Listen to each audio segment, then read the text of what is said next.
Good morning, everyone. Thank you for being here. I will now call the meeting to order. Welcome to meeting number 101 of the House of Commons Standing Committee on Public Accounts. Pursuant to the standing orders, members are attending in person in the room and remotely using the Zoom application.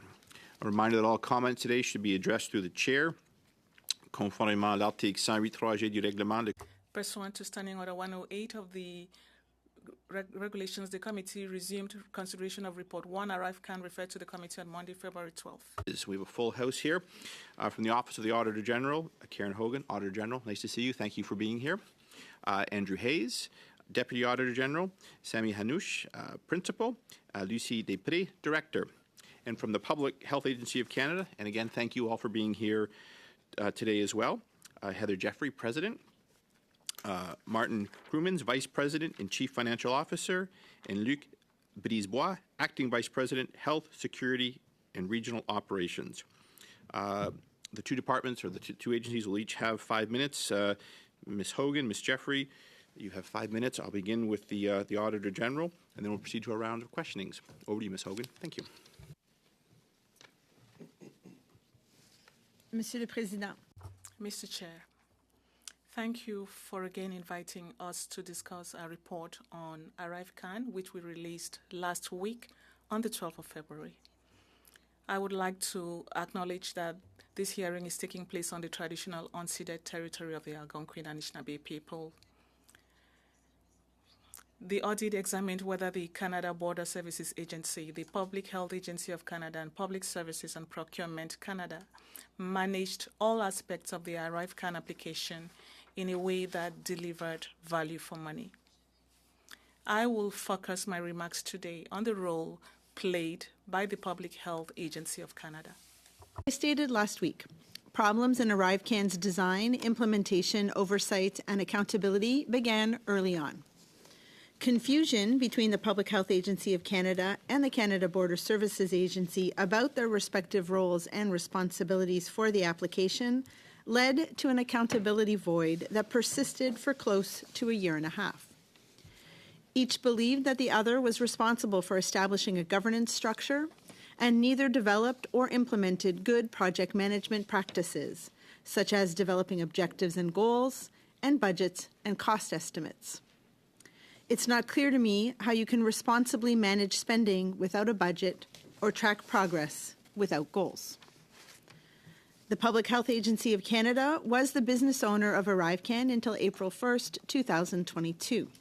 At that date, ownership and responsibilities for ArriveCan were transferred permanently to the Canada Border Services Agency.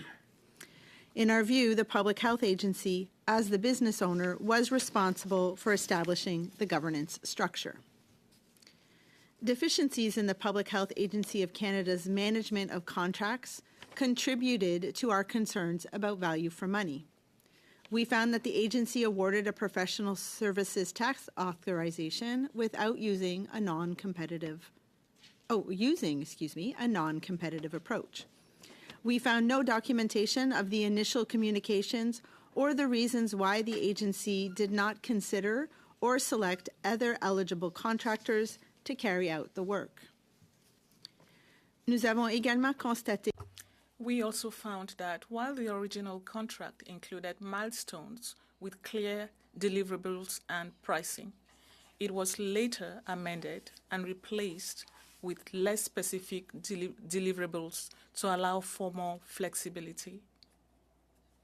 In addition, the agency did not set out specific tasks, levels of effort, and deliverables for those contracts in task authorizations. In support of transparency and accountability in the use of public funds, the Public Health Agency of Canada should fully document its interactions with potential contractors and the reasons for decisions made during non-competitive procurement processes. Mr. Chair, this concludes my opening remarks. We look forward to answering all questions from the committee. Thank you very much, Ms. Hogan. 5 minutes, please. Thank you. Thank you, Mr. Chair, and thank you for the opportunity to appear before this committee today to discuss the report of the Auditor General on the development of the ArriveCAN application. I'm pleased to join you from the traditional unceded territory of the Algonquin Anishinaabe people. I'm joined today by my colleagues Martin Crimmins, Vice President and Chief Financial Officer of the Corporate Management Branch, and Luc Brisebois, Acting Vice President of the Health Security and Regional Operations Branch. Au nom de l'Agence de la Santé publique du Canada. On behalf of the Public Health Agency of Canada, I would like to thank the Auditor General and her team for their work. We welcome this report. The ArriveCAN app took place in the context of Canada's response to the COVID-19 pandemic. The Public Health Agency identified the need for an application of this nature stemming from the public health requirement to put measures in place to reduce the introduction and spread of COVID-19 and its variants into Canada. A series of border measures using emergency orders under the Quarantine Act required the collection of public health information from travelers. Initially, this information was collected using a paper form. Due to the volume of travelers entering Canada, the paper forms quickly became operationally inefficient, creating a significant backlog of data and contributing to traveler lineups at airports and border crossings. This made it difficult to fully administer the border measures while still ensuring essential travel and transit of people and critical goods. At the request of the Public Health Agency of Canada, the Canadian Border Services Agency developed an application to digitize this process. This was critical to Canada's ability to rapidly assess, and respond to COVID-19 as it evolved. It allowed the Public Health Agency to better model COVID-19 spread, severity, and trends, to identify variants of concern and travelers from higher risk countries, and to initiate exemptions for essential workers. It informed border measures and subsequently facilitated the safe resumption of international travel. Bien que la vérificatrice générale est... While the Auditor General concluded that the speed and quality of the information collected was greatly improved by the ArriveCAN application, the report outlined serious areas of concern in relation to the processes and controls around the application's development. Canada fully accepts the recommendation that the agency should document interactions with potential contractors as well as the reasons for decisions made during non-competitive procurement processes. We are strengthening our existing guidance and supporting tools and putting in place training with respect to these file documentation requirements. The recommendation directed to the agency also calls for a process to be put in place to ensure compliance with the requirements of contracting policies. The Public Health Agency is updating all of its quality assurance protocols to ensure that these requirements are fully and consistently met. Finally, the findings point to the importance of formally documenting roles and responsibilities at the outset of a project, rather than at a later stage, as was the case with the ArriveCAN application. We believe this finding to be particularly important in the context of emergency response, and it is being incorporated into our preparedness and contingency plans for future emergencies. Thank you. Look forward to your questions. Thank you very much. I'll now turn to our first questioner. Mr. Barrett, you have the floor for up to 6 minutes, please. The Auditor General said, and I quote, "The Public Health Agency of Canada did not develop project objectives and goals, budgets and cost estimates, assessments of resource needs, or risk management activities." Ms. Jeffrey, did you develop a budget for ArriveCAN? There was governance established around ArriveCAN, but it focused on the public health deliverables and the nature of the border measures that needed to be put in place and operationalized through the app. Okay, but there was no overall project budget established, as should have been the case in IT projects. No budget. Was there a projection of the expected cost? There were initial contracts put in place, but incrementally, as you're aware, those contracts were added to and were administered in sequence. So there was no overarching budget that covered those costs. Do you believe this failure to have a budget is the reason that the cost of this project ballooned to at least $60 million for taxpayers? When we look at the situation in Canada in March 2020, it was a novel pandemic, and the timelines and the nature of the response that would be required were not known. This was an evolving situation. I recall when we looked at how... I appreciate your response, though it is not an answer, and you'll have noted in the Auditor General's report that the pandemic was not an excuse or justification for the rules to be thrown out the window. Your agency owned this app for almost the entirety of the pandemic, and you never developed a cost estimate for it. Did you do any performance reviews on it, quarterly or every 6 months, every year? Did that happen? The operations of the app were evaluated through a governance structure that included Director General, ADM, and Deputy Management Committees on Border Services, and we assessed the operational results of the app as we went.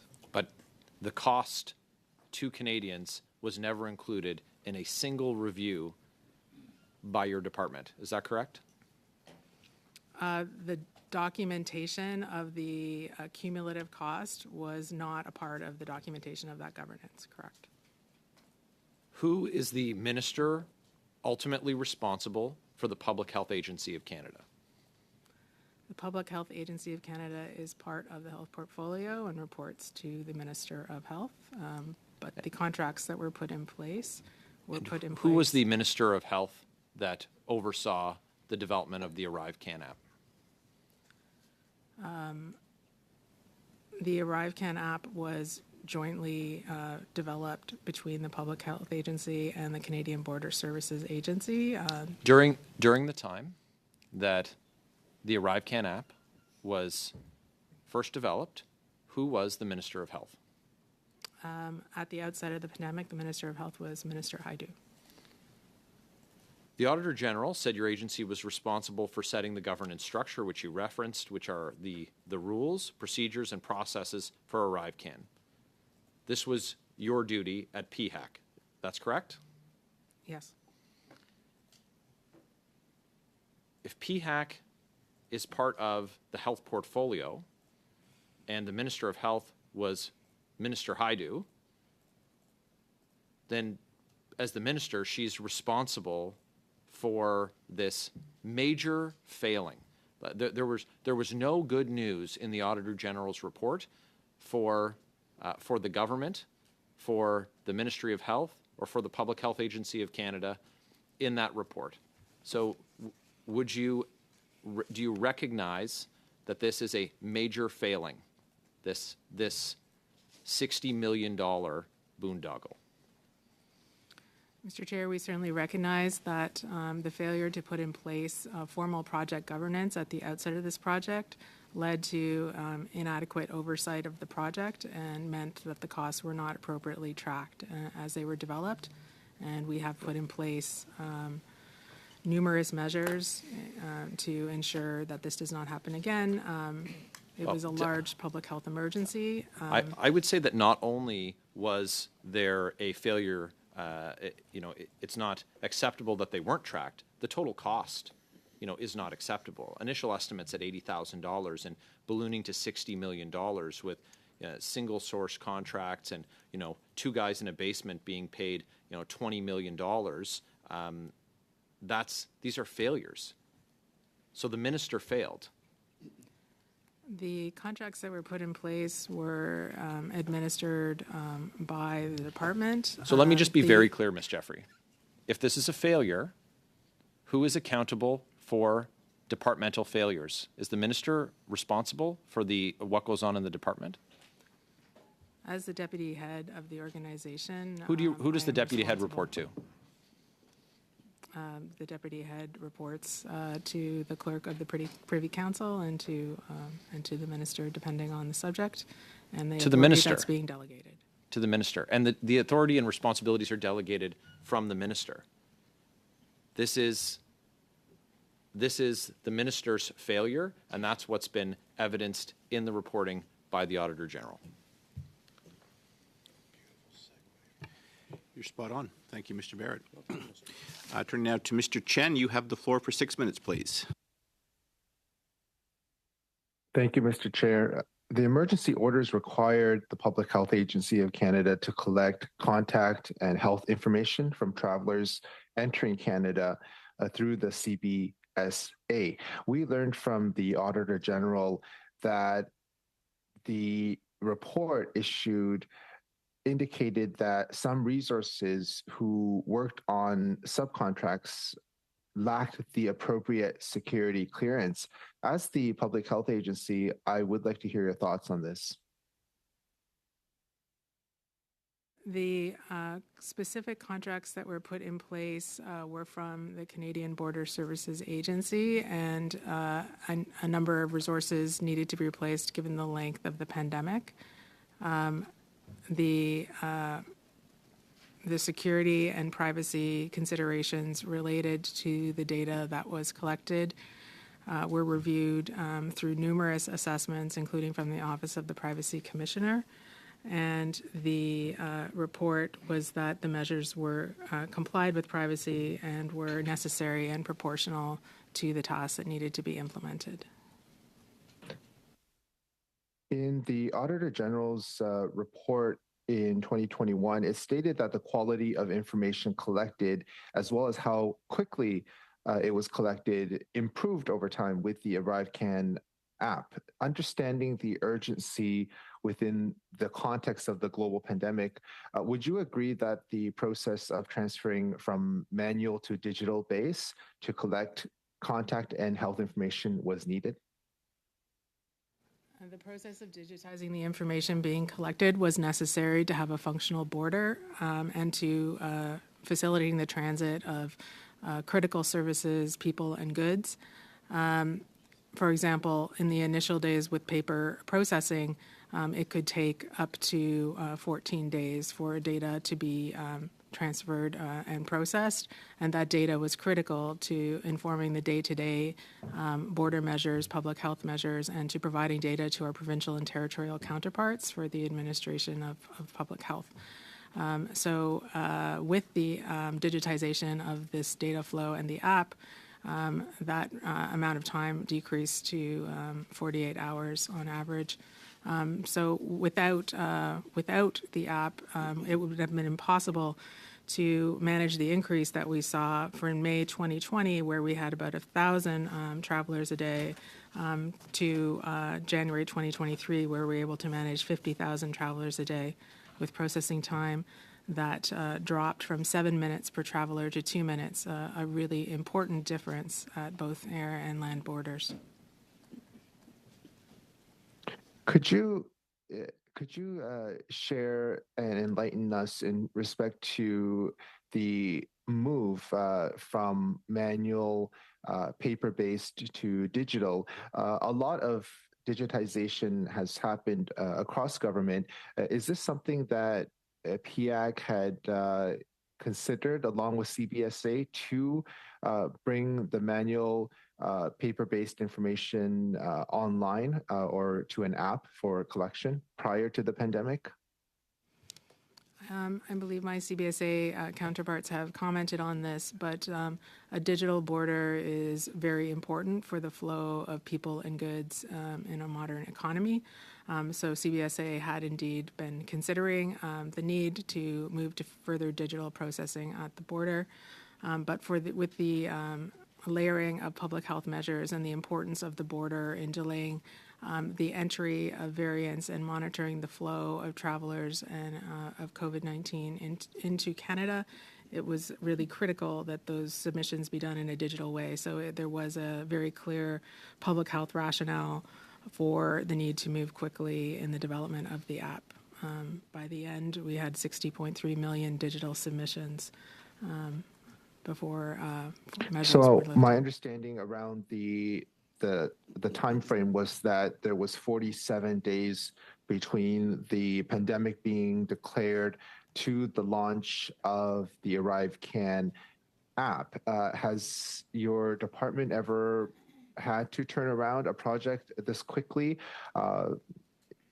as it did with respect to going from manual to digital based? This was an unprecedented time, and the speed of the response was really critical given the speed at which the virus moves and the need to facilitate essential travel. the Public Health Agency of Canada did not have the expertise to develop an app of this nature, and for this reason asked the Canadian Border Service Agency to work on the development of the application, while the Public Health Agency focused on the analysis of the measures that needed to be put in place, the implementation of the Quarantine Act and the Orders of Council that really stood up the requirements that needed to operate at the border. It was a collaborative partnership. We worked very closely together in the governance of those arrangements. Given everything that's happened, the discussion that we are having today, the report from the Auditor General, what do you think is the biggest lesson that PAC has learned from this experience that will help it move forward and perhaps give Canadians some reassurance that the issues and recommendations identified by the AG are being taken seriously?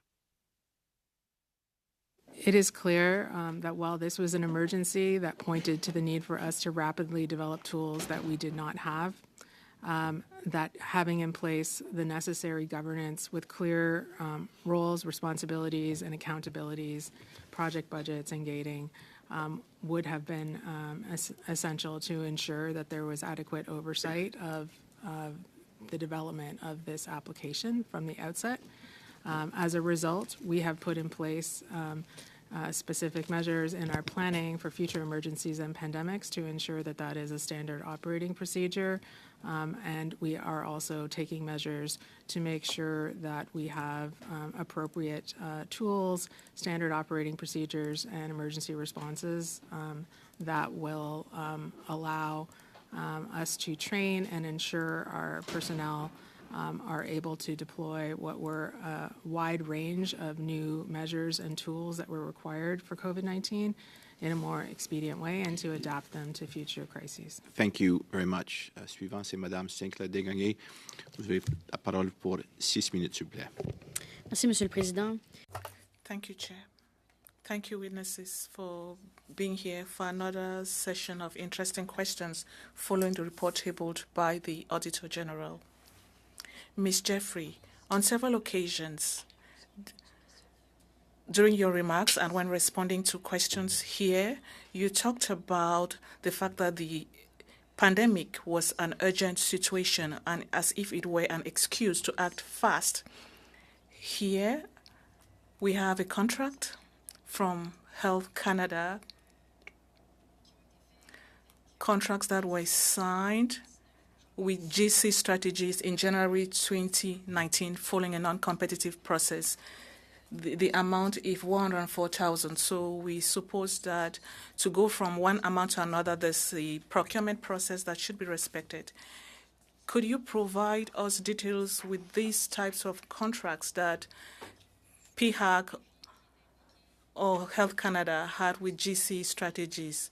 And if so, why was GC Strategies selected for these contracts?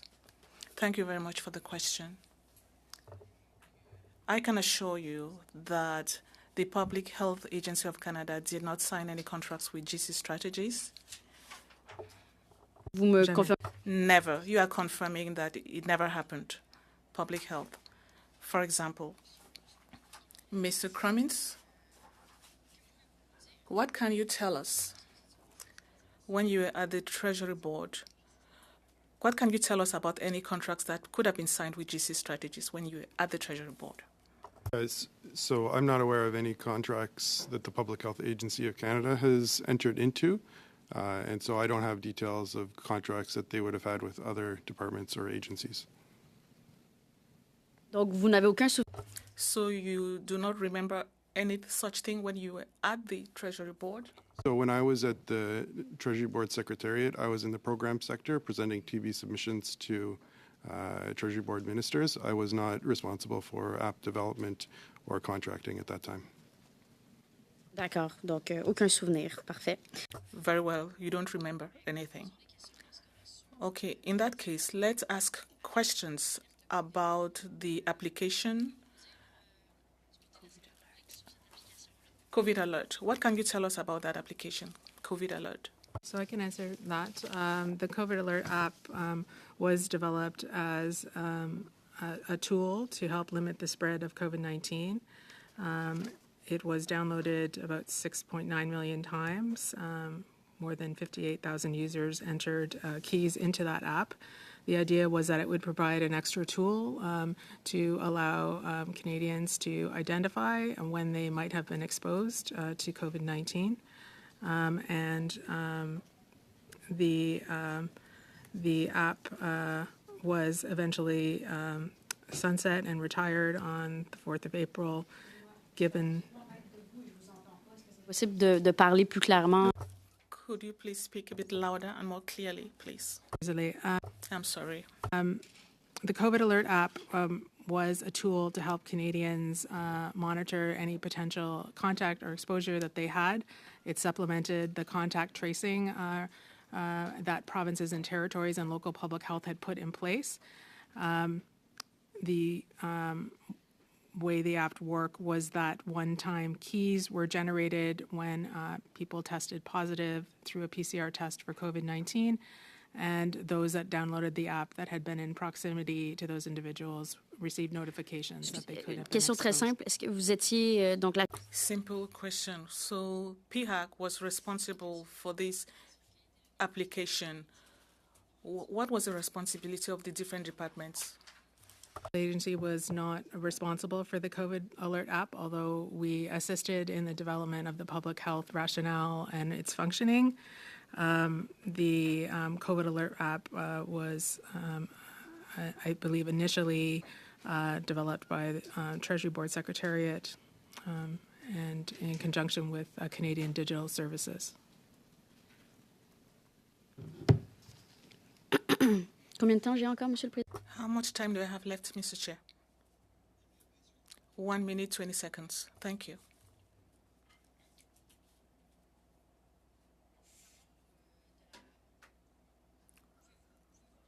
Could you tell us about something else? It's still very vague. The arrival of Mr. MacDonald. He was transferred, I believe, from the Canada Border Services Agency to Health Canada. He was in Health Canada, yes. Well, let's let that go. Concerning the COVID Alert application, you had a role to play in that application, which was not widely used. And I know that some contracts concerning COVID Alert were attributed to GC strategies. Maybe Health Canada was not directly responsible. If you were involved in any way in the management of that application, how come you were not aware of the fact that a contract was awarded to GC strategies to develop that application? Of the Public Health Agency was to help to inform the development of the app and the public health objectives of its development, namely to provide an additional tool for Canadians to have information to inform their risk management related to COVID-19. The evolution of the virus and the evolution of the testing methods being used in provinces and territories meant that once PCR testing was no longer the main method of informing Canadians that they had tested positive for COVID, that the app became of less utility. Excusez-moi, vous répondez pas à la question. Je vous dis. I'm sorry, you're not answering the question. I'm saying that the contract was awarded to GC Strategies. I'm sorry, your time is up. Your 6 minutes are up already. Mr. Desjardins. Sir. Thank you very much, Mr. Chair, and I too want to thank the Auditor General again for being present with us on this important topic. One, I think the Auditor General has heard my comments in the past that I believe is a failure on three fronts. One, a failure to deliver good management. Two, a failure to deliver the best value for Canadian taxpayer dollar.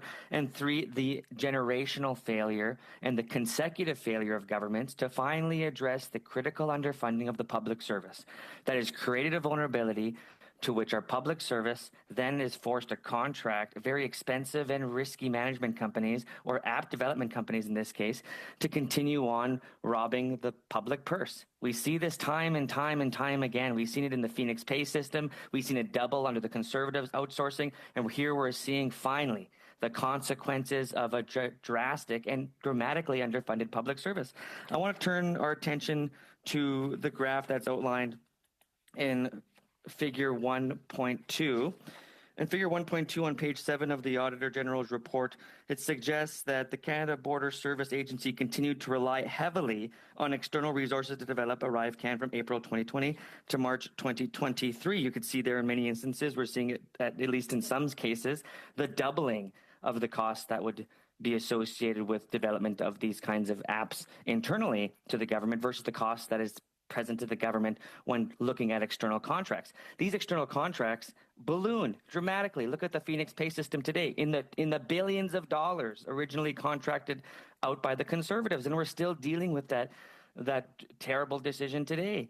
And so now we're seeing the Liberals continue in that tradition, continue to underfund our public service, and continue to see what is the worst case scenario for Canadians. I also want to look at a very important fact that I think, now that the Public Health Agency of Canada is present here today, that I would like to point to.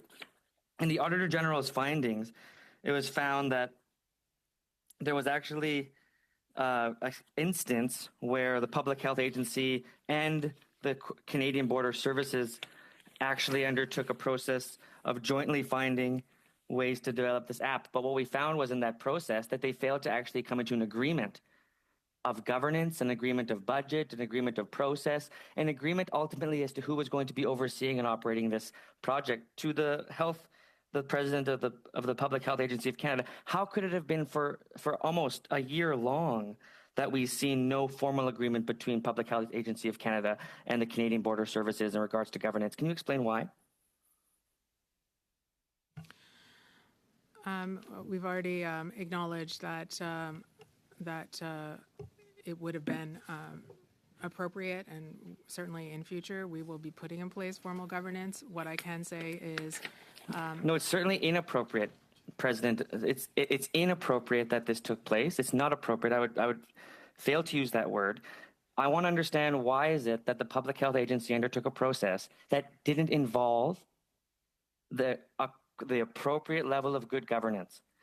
It's established in the report that COVID-19 and the processes to which the Treasury Board undertook to waive or to make more expedient the outputs of the government at this time were not acceptable, is not an acceptable excuse to avoid good governance models. How is it, again, that the Public Health Agency, knowing that fact, that's a well-established principle of the Treasury Board, was able to come into an agreement with the Canadian Border Service Agency without a formal agreement on governance? Is this directly a failure? There was close collaboration between the Public Health Agency and the Canadian Border Services Agency in the elaboration and development of ArriveCAN. However, there was no formal project governance put in place and no documentation of those decisions, which the Auditor General has pointed out. We acknowledge that, and we believe that that is a best practice that should be put in place in all future crises, and we have taken steps to ensure that in all future responses, that this is part of our standard operating procedure and protocol. Whose decision was it to not create a formal governance structure? The intense nature of the collaboration and the development meant that these teams were meeting on a daily or even weekly basis. There was no deliberate decision not to put in place a governance structure. But if you're meeting that often, Ms. Jeffrey, you must understand the frustration Canadians have and members of Parliament must have when present to a situation where you're meeting in a room every single week and you still fail to, one, address the issues of cost, two, the issues of governance, and three, finally, the ability to actually come into an agreement that actually sees some of these issues having fair oversight, to me seems like a very, very tenuous connection between what you think is good governance and what is truly poor governance. This is a dramatic failure, Ms. Jeffrey, and one that has cost Canadians millions of dollars. We cannot simply say that there was good intention between the CBSA and the Public Health Agency of Canada. They met every week, but failed to address the questions of governance and failed to address the questions of cost.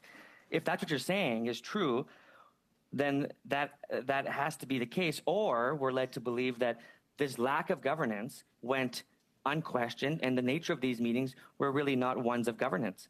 Which one is it? I would say that the nature of the meetings at that time in March 2020 were focused on the significant time pressure to develop an app that would allow the border to permit the flow of critical people and goods. And so the operational outcomes were the overriding subject of conversation and the necessity of layering the public health measures. Unfortunately, as we've acknowledged, there was not formal governance throughout that time. And that lack of formal governance. Did the minister know about that lack of formal governance? I'm afraid that is the time, Mr. Desjardins. You will get another opportunity down the road. Thank you, Chair. Turning now to Mr. Brock, you have the floor for 5 minutes, please. Thank you, Chair, and thank you to the witnesses for your attendance. I'd like to open with a comment. For the record, spending under Justin Trudeau's government on outside consultants and contracts has more than doubled, costing taxpayers $20 billion. And now we have a classic example of government waste and abusing the taxpayer. So I'm going to focus my questions to you, Ms. Jeffrey. You mentioned in the earlier rounds that ultimately you report to Minister Hajdu at the time during the implementation of the ArriveCan app. She was your direct minister. And you also reported to the PCO, the Privy Council Office. Is that correct? Yes, the role of the President of the Public Health Agency of Canada. Yeah, and directly reporting to the PCO is the clerk of the Privy Council is who you'd be reporting to, correct? For the purposes of the administration of the public service. Right. But during the course of the ArriveCan implementation, you are reporting to the Privy Council office. And you are aware that the Privy Council office literally acts as a deputy minister for the Prime Minister. Is that correct? The Public Health Agency functions as part of a health portfolio. I'm not asking about that, ma'am. I'm asking you about the structure of the Privy Council office. That's the question. And would you agree with me that that really acts as a deputy minister to the Prime Minister? Yes, that's one of the functions. Thank you. Now, I want to know, without getting into specifics, I want to know about all the contacts, whether they be telephone, whether they be email, whether they be in person, all the contacts that you had with both Minister Hajdu and the clerk of the Privy Council during the implementation of the ArriveCan app. So how frequently, let's start with the Minister Hajdu, how frequently were you consulting with her and informing her about the implementation of the app? So I would just clarify that it would be the role of the President of the Public Health Agency, since I've been in the role for 1 year, so not me personally. However, there was structured COVID governance focused on the measures that were being taken at the border. So here I want to distinguish. Again, I'm not talking, ma'am, the question is very specific. I'm not talking about content. I'm talking about frequency. So whether you were in the role as the president or the deputy minister at all relevant times or another colleague, how often were you consulting, telephone, email, meetings with Minister Hajdu during the implementation of the app, but specifically the 177 versions of the app is the question. Can you provide an answer to that, please? As it regards to the response to the COVID pandemic, the President of the Public Health Agency would have been in very frequent contact. I can't give a specific number, but in terms of the overall health response, the orders in council that developed the measures at the border, there was established governance that has been publicly disclosed. Now let's move on to the PCO. Same question, frequency. How often? There were regular committees and governance structures that met about the COVID response. Okay. And clearly you were not sharing with either Minister Haidu or the Clerk of the Privy Council all of the failings that the Auditor General has identified. Were you? The responsibility to put in place the governing structure around the development of the app was... Were you explaining to them about all the failings as identified by the Auditor General? Were you explaining to them that we have no contract, we have no budget? Were you giving some indication that this is really falling off the rails? Did you do that? We were briefing, I'm sure at the time, on the operational requirement to stand up a digitized mechanism. Did the minister or the Privy Council, the Clerk of the Privy Council, ever ask you about costs? Yes or no? I was not in the role at the time, so I can't speak to that specifically. But I can say that the development of the app and the time pressures and the operational requirements. It sounds to me, ma'am. That is the time, Mr. Brock. Thank you. I'm afraid. Ms. Khalid, a good day. You have the floor for 5 minutes, please. Thank you very much, Mr. Chair, and thank you to the witnesses for being here today.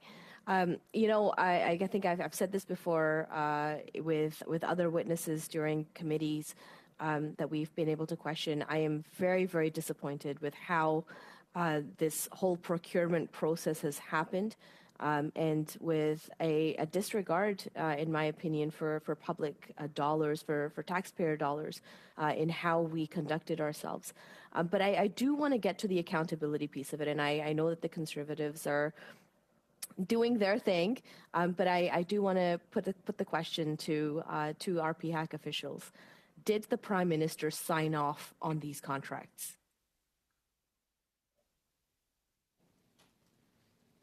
These contracts were concluded at different levels in the public service. Did the Prime Minister sign off on them? No, the Prime Minister is not a signatory to these contracts.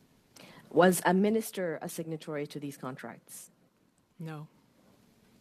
So this report by the Auditor General, which is a really good report, I think, in terms of a wake-up call to ensure that we are making sure that there's accountability for the dollars that we spend. What steps do you think need to be taken to ensure that that transparency and that accountability occurs going forward? So both the Auditor General and the Office of the Ombuds for Procurement have made a series of recommendations that are being fully implemented by the Public Health Agency. On our part, we have put in place specific governance and operating procedures around contracting in emergencies to ensure that the lessons of this are incorporated into all future responses. We have stood up a contract review committee that is assessing contracts to make sure we have consistency across our organization. We have put in place training and new governance for quality assurance of contracts and to ensure that documentation is on file. We will be implementing all of the recommendations made by both of those offices in short order.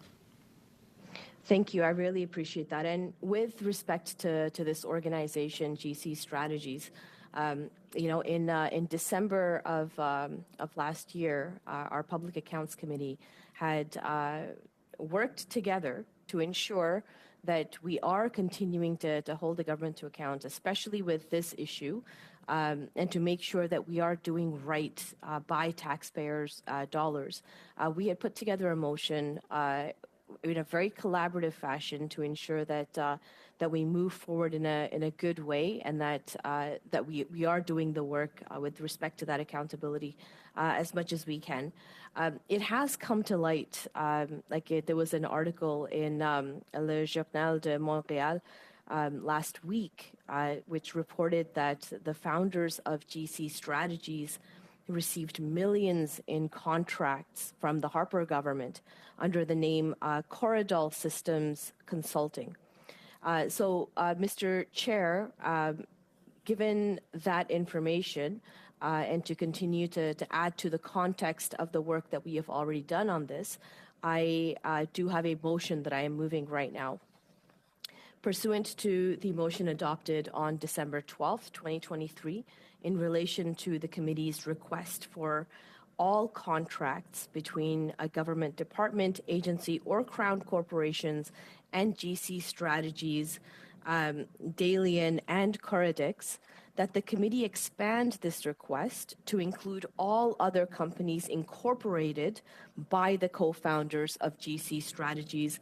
Chair, I really think that we need to get to the bottom of this. I think we need to understand what is happening here, and I would really like to see us expanding our initial work. I think this committee is doing very, very important work in ensuring that we are getting to the bottom of how our taxpayer dollars are being spent, how efficient they are, and what we can do as a committee to ensure that that we have an accountable, a fair and open and transparent procurement process, and a way of ensuring that we are spending taxpayer dollars with efficiency and with care, because I know that people are really hurting nowadays, and we must ensure that people have the trust in our public institutions to be able to pay their taxes and say, yes, we are running a good, a fair, a transparent country that is here to take care of our needs. And yes, during the pandemic. Sorry, point of order, Chair. Just hold on a second, Ms. Khalid. I was just going to cut you off. I think you were wrapping up, and I hear what you're saying, Mr. Generous. I'm going to come back to you. I did see your hand along with Mr. Desjardins, but just give me a second. I just want to consult with the clerk for a minute. But thank you, Ms. Khalid. Appreciate it. And we have your motion here in both official languages. Just give me 1 second.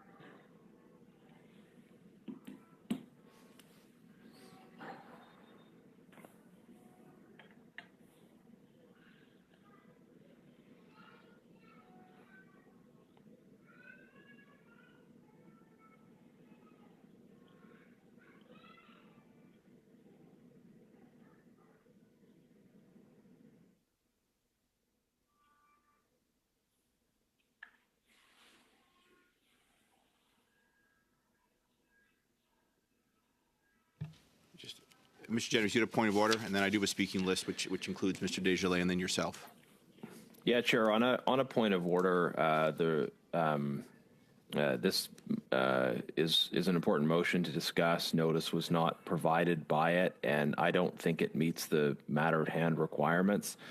We are undertaking a study at present of the Auditor General's report. We have the Auditor General and senior officials who have come before us to testify on that. I'll look at historic contracts from one of the same companies, from not even the same, but from some of the principals involved in the present company, is just a very different subject. So I believe that on proper that notice same should point have of been order, given, Chair. and we'd be happy to discuss it with proper notice. Yeah, just hold on. First of all, Mr. Desjardins, did you have your hand up to speak to the motion or point of order?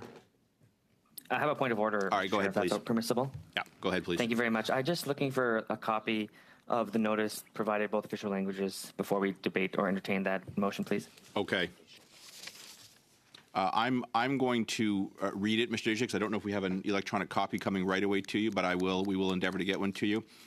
It says, pursuant to the motion adopted on December 12, 2023, in relation to the committee's request for all contracts between a government department, agency, or Crown corporations, NGC Strategy, Dalian, and Coradix, that the committee expand this request to include all other companies incorporated by the co-founders of GC Strategies.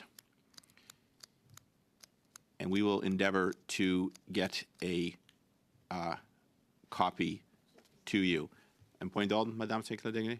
Non, juste attends encore. Chair? Yes, Ms. Cloud, you had a point of order. Just on the point of order from Mr. Genuis, I do believe that this is very much in line with what we are studying. We are trying to get to the bottom of how contracts are given out, who they're given out to, and it is very strange that a company changes its name and has been operating within the whole procurement network for the past decade at least that we know of. I think this is very much in line with what our original motion was on this. And as you recall, Mr. Chair, over these past number of months, we've been talking about how we can, get to the bottom of this. We've had these conversations. In fact, when a number of times you've called special meetings, Chair, just to get to the bottom of this. And I think that this is going to add to where we go, where our accountability is, and to get to an understanding of what this organization is and why has it been able to operate for so many years under different names, different contexts. And I think that it is incumbent on us as a committee to be able to add to this ArriveCAN study with getting to know what this organization has been and what its history has been as well. Chair, just to follow up on the point of order. All right, just briefly, Mr. Genuous, please. Yes, Ms. Khaled is making arguments about a study happening at the Government Operations Committee. Here at the Public Accounts Committee, the study is on a report on the audit. Okay, stop, both of you, please. This is now entering into debates of the merit of the motion, which I think are valid on both sides. I'm going to put this motion aside for now. I'm going to recognize that it has been tabled. I view it as tangential to this meeting, not in line with the business at hand, which is to discuss PHAC and its involvement. So, Mrs. Khalid, while I look forward to having this motion, Ms. Khalid, I have the floor now. I will allow point of orders after. I'm going to give you my ruling. We will pick this up. If members would like to use the 1064 and pick it up on Thursday, I'm available for that or anytime. But this is outside the scope of this meeting. This meeting is focused on business of the ArriveCAN app, the Report 1 with PHAC officials. So that is my ruling today. I'm putting this aside. I'm happy to come back to you all Thursday or sooner if you like, although I think it takes 48 hours for a 106.4. But if I get even agreement from other members, I'm happy to schedule a meeting for later this week. So. Ms. Khalid, you have a point of order to my ruling. Yes, I challenge your ruling, Chair. Okay. That then calls a vote. And Clerk, I'll turn that over to you.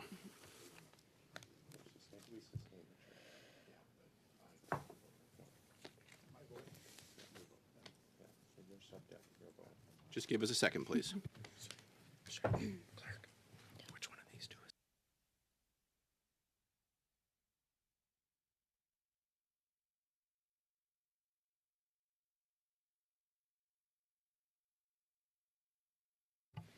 Shall the ruling of the chair be sustained?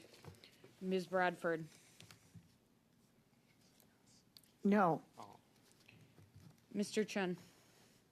No. Ms. Khalid? No. Ms. Diab? No. Ms. Yip? No. Mr. McCauley? Yes, please. Mr. Brock? Yes. Mr. Genuous? Yes. Madame Sinclair Desgagnés? Non. Mr. Desjaclet? No.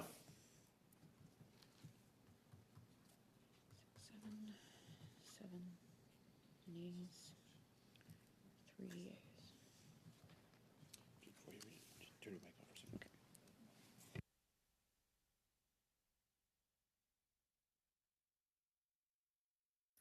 Sorry, Clerk, can you read the final results of that? Yes, no, I'm just consulting with the clerk here on how I should proceed. But clerk, back to you, please. 7 nays, 3 yeas. So we are now debating this motion. I'm not entirely sure how long this is going to take, so I'm going to ask our witnesses just to hold for a little bit. I do have a speaking order already, which includes Mr. Desjardins, Mr. Genuous, puis après ça, Madame Sinclair Desgagnés. Mr. Desjardins, you have the floor. Thank you very much, Mr. Chair. I do believe, given the context of my position and my statement in regards to the origin of this issue, I made and motivated my point very clearly just in the very first round and several times during this investigation already, pointing to the very direct instance where I believe the vulnerability of our public service that creates the kind of risk we're seeing in GC strategy is very relevant.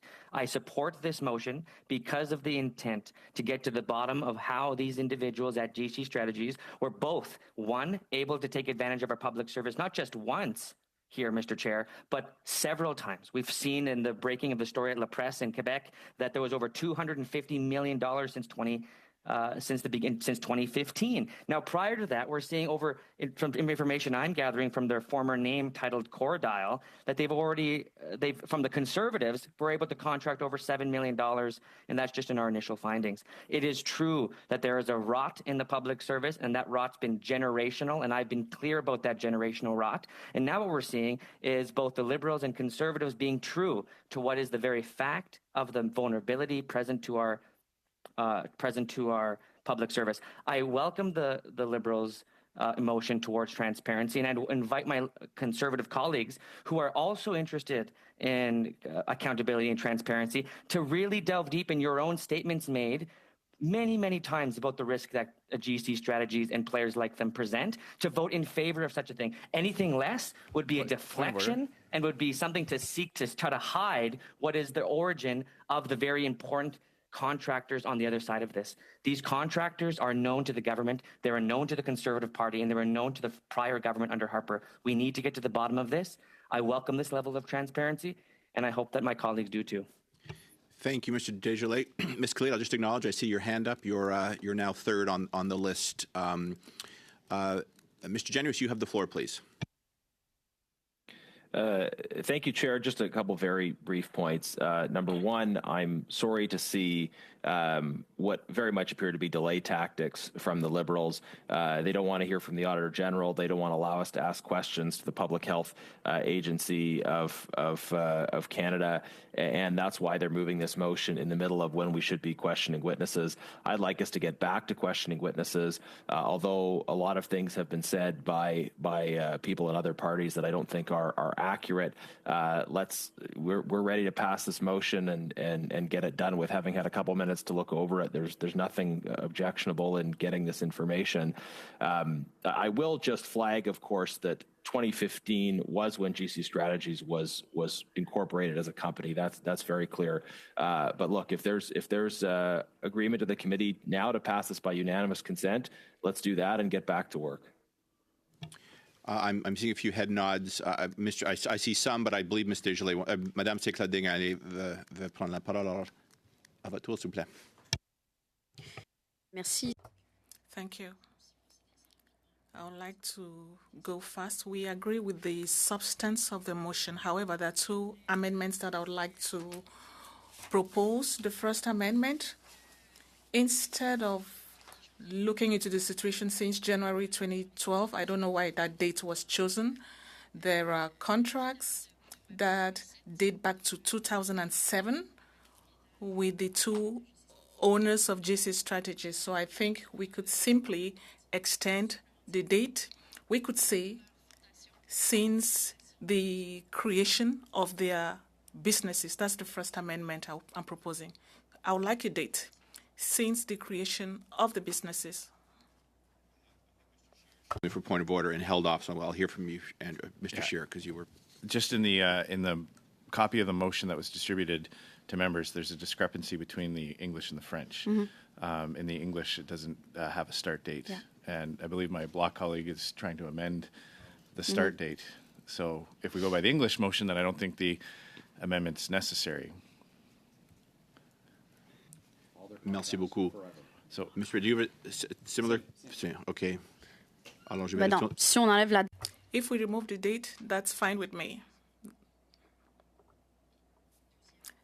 Second, so we remove the date stating since the 1st of January 2012 in French. And the second, one moment, please. I'm just going to check with Ms. Khalid here. It's her motion. Ms. Khalid, the wording is different. Are you agreeable to removing en français the depuis le 1er janvier 2012 in English, since January 1st, 2012? Could we strike that? I need to bring the motions Chair, into alignment. I think that should be okay, Chair. Merci beaucoup. Okay. I'm going to consider that done if I don't see any objections. Alors, Claude Desgagnés, votre deuxième amendement? Oui. Donc, une des raisons. One of the reasons why we did not receive any response concerning the motion of the 12th of December, 2 months later, it was because there was no deadline for the documents to be provided. So I would like that we add a date so that the government understand that it's urgent for them to provide the documents within reasonable time.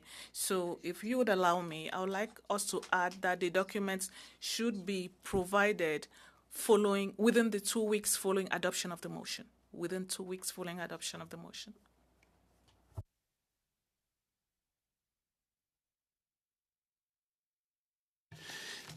That amendment is perfectly. Sorry. Just 1 second, Ms. Kelly. I just want to just make that amendment is certainly well within order. I'm actually meeting with the clerk and the analyst later this week. We have been. I just want to clarify. We have been receiving documents from the Government of Canada, and they're in the process of being cataloged and to ensure they're in both languages as well and ready to be distributed. They're in a format to be distributed to members. So I expect some of that to come in the days and weeks ahead. Ms.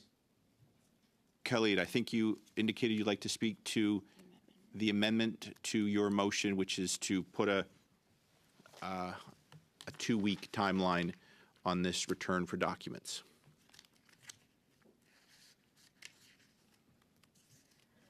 Sorry, so my understanding is that we've got the documents for February 2nd from Public Safety. I'm just wondering if we can ask for 30 days rather than putting a February 2nd timeline on it. Can I just ask you, what is your, sorry, you mentioned another committee. What's the relevance of that committee? No, sorry, we had asked for documents, right, from Public Safety. Oh, I think it was from OGO operations, government operations. Okay, all right, but I would appreciate that as we're trying to get documents in our committee, that we can give days instead of dates, if that makes sense. And how many you propose 30 days? I do, yes. Okay. In sous-amendement, Madame Sinclair-Desgagnés, avez-vous? Ms. Sinclair-Desgagnés, do you have any comments on that amendment, on that sub-amendment? And I would like to note something. We have lots of break weeks during the next 2 weeks and 30 days. Go ahead. I accept 30 days. Very well. Opposition to 30 days? All right. So 30 instead of 2 weeks. Now, could I have a vote to pass the amendment/sub-amendment, putting a 30-day deadline on this? I see thumbs going up. Any opposition? That is passed. So now the motion is, well, as it stands, with a 30-day deadline. Any opposition to this motion? I declare it passed. I'm now going to get back to our witnesses. Madame Sinclair-Desgagnés, vous avez la parole pour 2 minutes. Ms. Sinclair-Desgagnés, 2 minutes, 30 seconds. I want to thank the witnesses who are still here with us.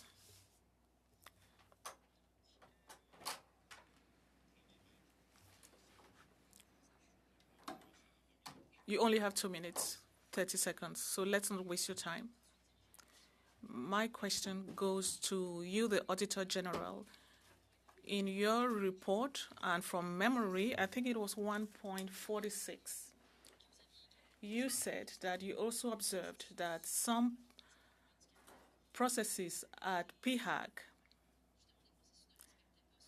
did not respect the requirements of PSPC when it comes to codes for awarding contracts, and you said that KPMG had received contracts without a competitive process. We are not only talking about a non-competitive process that could happen, but there was no documentation explaining why KPMG had been selected.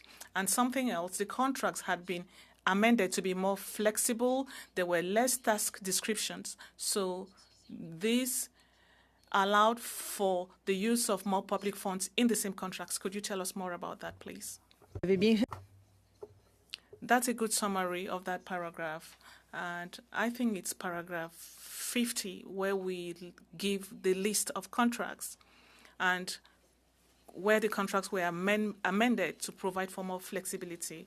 On the processes, sometimes this could happen. What I expected was that if the government needs more flexibility, it makes sure that in a contract, task authorizations are specified. This lack of detail is what contributed to the fact that it's difficult to know whether there was good value for money. I would say that these are basic requirements that we expect to see in contracts, things that should not be removed. How do you explain that basic requirements were not respected? As I said last week, I think it is because of the pandemic. People were under pressure to support Canadians quickly and efficiently. And there are lots of regulations that are required for government contracts, but we expect that some basic requirements should be followed. We don't have to complicate it, but there's a need for accountability. But you said that the pandemic should not justify rules being thrown out of the window. We understand that things had to be done fast. We understand that this did not happen only during the pandemic with ArriveCan. It must have happened before the pandemic. Clearly, that doesn't fall directly within the scope of your report, but we want to suppose that, can we suppose that processes were always respected at all times? Well, it's possible that there were some deficiencies before the pandemic. If you look at the report by the ombudsperson looking into larger contracts, larger than ArriveCan at CBSA, clearly there was lack of documentation and some basic requirements were not respected.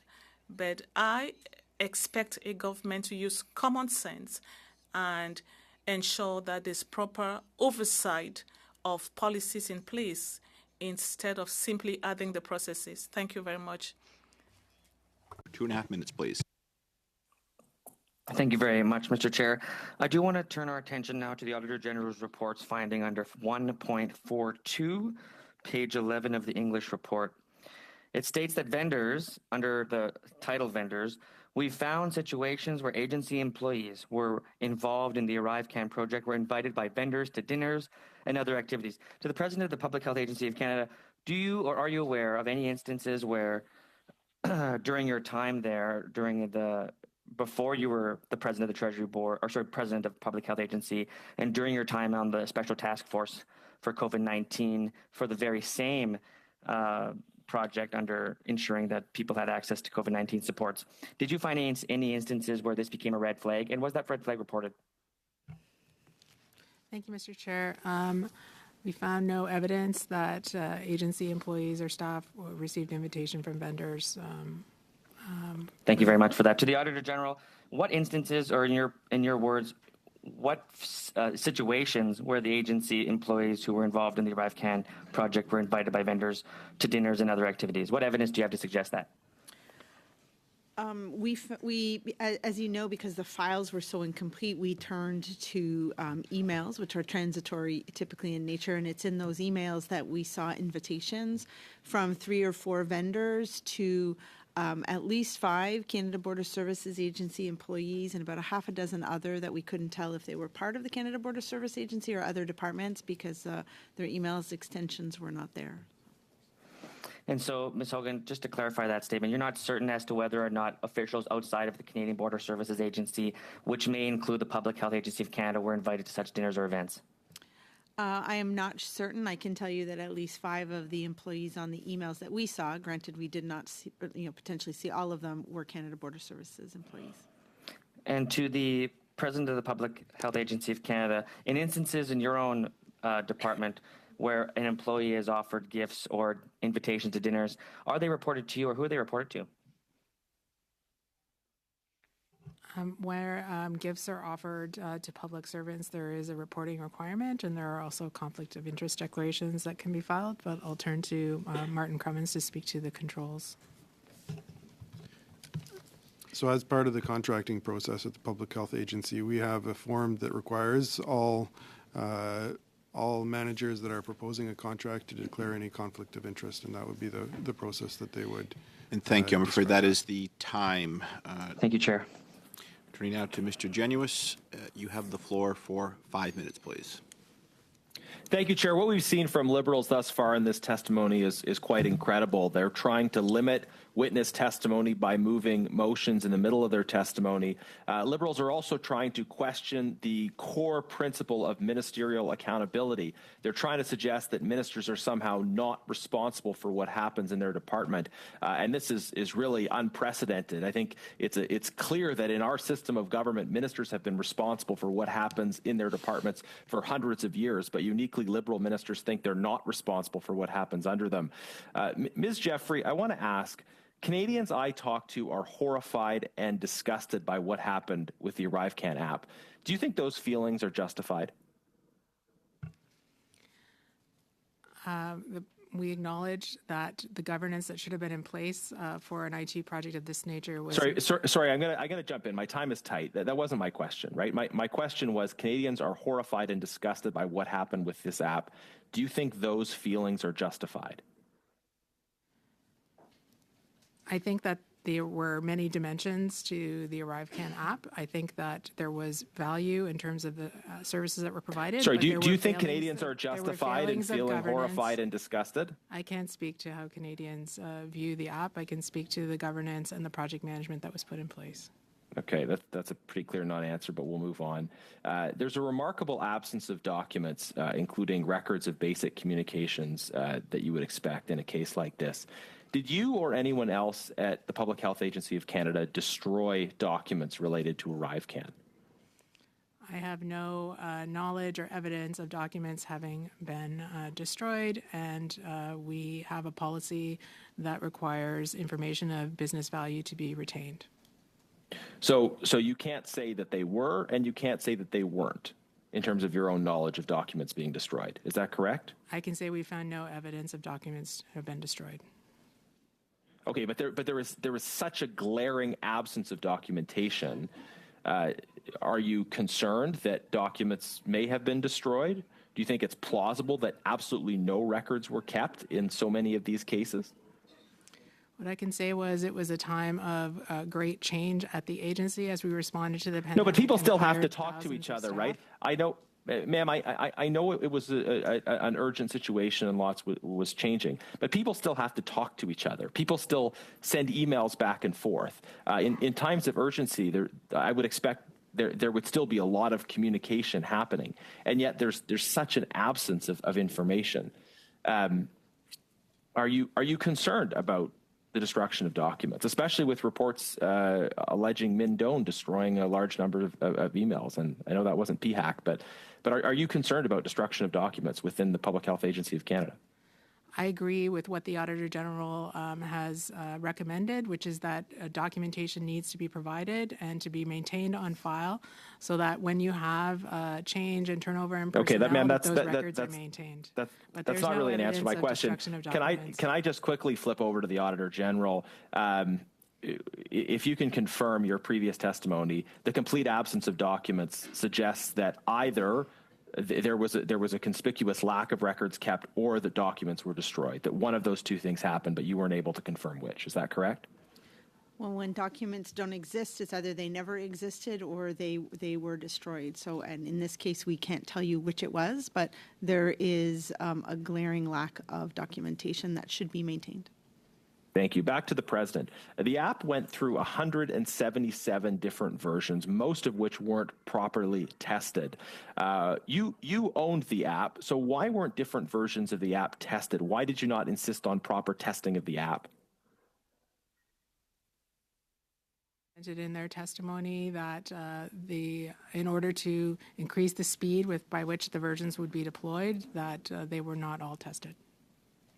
So you were aware at the time that they weren't being tested, and you were okay with that? The governance around the project management at the time looked at how the apps were being deployed. Sorry, I'm looking for clear. Ma'am, I have limited time, and I'm looking for clear answers to clear questions. I'm going to turn to my colleague Luc Brisbois from the Border Service. No. I want to hear from PHAC. Over 10,000 people were falsely sent into quarantine because this app was, in most cases, not properly tested. Are you comfortable with that? And did you brief the minister about the lack of testing? So it's very regrettable. We're obviously not comfortable when people are erroneously advised. In this case, when they arrived in the country, they were given a green check mark, which means they are cleared for entry without isolation periods. There was then an error in the app that resulted in messages being sent out. The public health agency I'm asking about the Genuous, that is Are your you time. with the lack Mr. of Genuous, testing? that is your time. Turning now to Ms. Yip. You have the floor for 5 minutes, please. Thank you for coming. As the pandemic evolved, the government continued to introduce new emergency orders in council, and some of which required adjustments to the ArriveCAN application. What were some of the adjustments that PHAC had to make? So there were many adjustments throughout the course of the pandemic, with 83 different orders in council to be specific. One of the key ones was moving to a vaccine differentiated border to require proof of vaccination from people entering Canada. In addition, there were requirements subsequently for testing at the border, and there was a time when the use of the app shifted from being voluntary to being mandatory. Each of the OICs was generally in place for a period of 1 month, and so therefore they needed to be renewed and they needed to adapt to the different situation that took place as we had successive waves of COVID-19 and the entry of different variants. For example, when there were new variants detected globally that we were concerned about, that were variants of international concern, we were able to use the app to determine the travel history of those who had entered Canada to advise them to isolate. Were these adjustments handled in a timely manner? Yes, they were required to be very rapid. The entry into force of the orders in council under the Quarantine Act have precise time, and so they have to be implemented exactly in line at the border with the legal force of those OICs. It was mentioned that PHAC, as a business owner, was focused on deliverables. What is meant by PHAC being a business owner, and how did that impact deliverables? So as the business owner, the public health agency laid out the public health requirements for the apps. The public health agency was responsible for making sure the appropriate privacy protections were in place, making sure there were legal and other broad policy coordination taking place. We had to define the priorities for the app. We were responsible for maintaining the public health data, storage and use, and for providing support to Canadians using the app via Services Canada. Can you take us back to the time when this app was being developed? Do you remember what the overarching feeling of the department was? What were you trying to accomplish? So in March 2020, you'll recall there were border measures being put in place around the world. Canadians were having trouble moving abroad. The there was a need to find ways to speed up the implementation of public health measures at the border. The overriding importance at the time was placed on making sure that we had multi-layered public health measures in place, and the border was one of the points at which that was administered.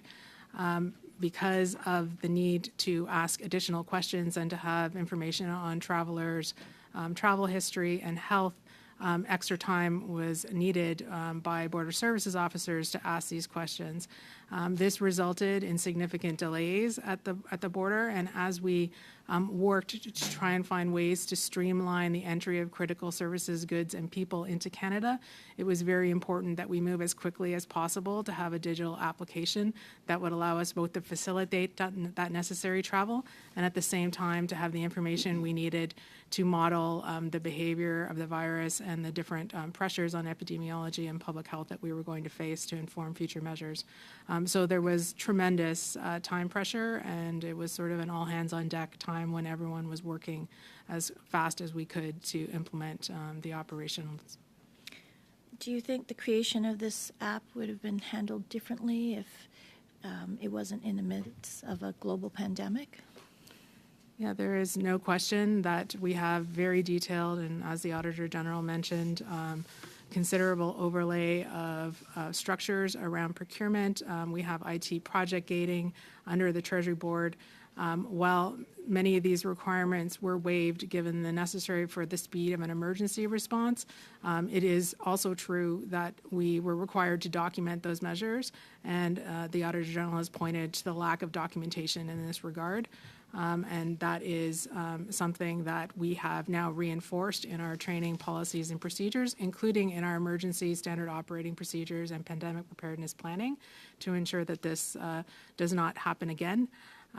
This was the first time we had faced a global pandemic in the agency's history, and so our processes and procedures have been continually evolving after every crisis, and this one produced quite a number of lessons in terms of our governance and our documentation. Thank you very much. That is the time. Turn now to Mr. Barrett. You have the floor for 5 minutes, please.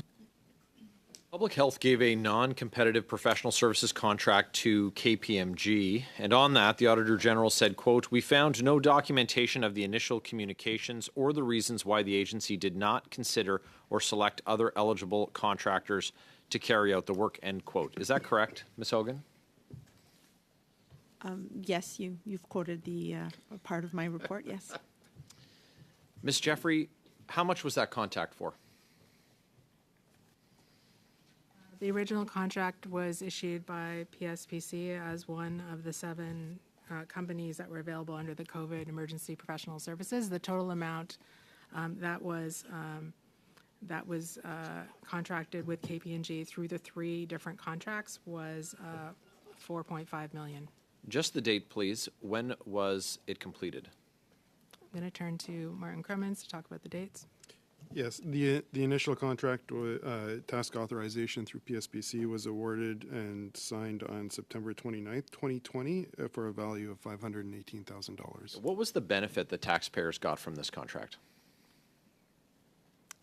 The role of KPMG in this contract was really to do the work to assess the industry impacts and the traveler journey using the app. So the app had to be deployed in an airport environment, working with air services and the aerospace industry. And so they were looking at the process maps, at the journey maps, at the rollout and other implementation around So the this app. contributed to the at least $60 million price tag, yes? The this contract? No, the $59 million associated with the contract were related to the development of the app and its technology. So these were additional part costs of support services related to border measures that included a wide variety of different measures at the border. So additional costs. Yes, these are additional costs related to the implementation of border measures. The Auditor General said that there was no documentation found on the initial communications on this contract. So who called who? The contract has a sole source justification on file that identifies the expertise of the vendor in aerospace services, in administering public health and health projects at the municipal, provincial, and So local there are level. documents to support their selection? There is a sole source justification on file, but there is no documentation of the initial contact with the company. Okay. So who contacted who? It's pretty straightforward. Either KPMG called you or you called KPMG. There's no documentation on the file. They were chosen from a list of pre-qualified contractors called that was KPMG. established by the Public Service, by Procurement Services Canada, PSPC. So PSPC Called KPMG. would have made the initial contacts with those The companies Auditor to General establish said, contracts and I with them. quote, while the first contract included milestones with clear deliverables and pricing, these were later amended and replaced with less specific deliverables to allow for more flexibility. In addition, the agency did not set out specific tasks, levels of effort, and deliverables for these contracts in task authorizations, end quote. Ms. Jeffrey, did Public Health reduce the deliverables required by KPMG, one of the largest firms in the world? Was there a reduction in the deliverables, yes or no? There was no reduction in the deliverables. Okay. I'm going to turn to the Auditor General. Ma'am, your report says the opposite of what the President of the Public Health Agency has just said. And I quote your, should I quote your report again, or you've got, you know what you said. Okay. I can read it back to you, yeah. Okay. No, there were deliverables. The deliverables were then relaxed, right? Right. They were very clear, and Right. then they were made less specific in order to provide flexibility. Right. So that's You got about 40 questions, 40 seconds. Just one. Okay, so we have the Auditor General. I read what she had written. She repeated what she wrote. What you said, Ms. Jeffrey, is not consistent with that. The requirements were relaxed of KPMG by Public Health, one of the largest firms in the world in KPMG. How is it that the government sets specific criteria, then goes back and creates less specific criteria? So, I would want to know why the government would want to do that, because we know what the result is going to be: higher costs for taxpayers and less accountability for Canadians. How can you possibly justify that? So, Mr. Chair, what I can say is there was no reduction in the amount of work that was required for the deliverables. Yes, the categories of the work that was being done were broadened, and the Auditor General has pointed out that meant that they were less specific. However, that was done in response to a rapidly evolving pandemic, for example. Which the Auditor General also said was not an excuse and that, to Mr. relax Barrett, that the is rules. your time, I'm afraid. Turning now to Ms. Bradford. You have the floor for 5 minutes, please. Over to you. Thank you, Mr. Chair, and thank you for the witnesses for being there today. Ms. Jeffrey, the Auditor General has indicated, and you have also identified, that there was no agreement between you, your agency, and Canada Border Services Agency. And so there wasn't any framework or anything like that. Do you have any idea why that was the case, that was never established? I mean, we see the ramifications of that, but what are your thoughts as to why that never happened? Initially, it was PHAC that took the lead on this. So why would they not have been driving the ship on this? So the Auditor General has pointed to the necessity of having this kind of specific governance in place, and I would say that a letter of intent was established when the app was required to be mandatory in July 2021. Initially, we were working in close collaboration with the Canadian Border Service Agency at high speed, and at the time, a decision was not taken to slow that down, to put in place the governance around it. That is something that we very much regret and have corrected for our future pandemic preparedness and response. It is very important to ensure that the responsibilities, accountabilities are itemized very clearly, precisely to prevent the kind of situation that the Auditor General has pointed out, where each department I think assumed that the other was taking some of this governance and putting it in place. The Canadian Border Service Agency was responsible for the development of the app, and the Public Health Agency of Canada was working to establish the public health measures and guidance and border operations that need to be put in place, and the other corresponding policy, legal, privacy, and other structures around the app's deployment. So while there was a de facto division of labor, that was not codified, and that is something that we have now corrected going forward. So has PHAC ever had to turn around a project as quickly as they did with the ArriveCAN app when going from manual to digital base? And how long would such a transition normally be expected to take? So the Public Health Agency has never had to undertake operations of this nature, including at the border. The pandemic required that response. I can't say exactly how long it would take, but there is very detailed and sequential governance around the development of IT projects, and it would normally take years potentially to implement longer-term projects. In this case, they were undertaken on an emergency basis, but there still should have been documentation around that. But the reason that it went forward so quickly was because some of those processes were relaxed given the emergency nature of the deliverables.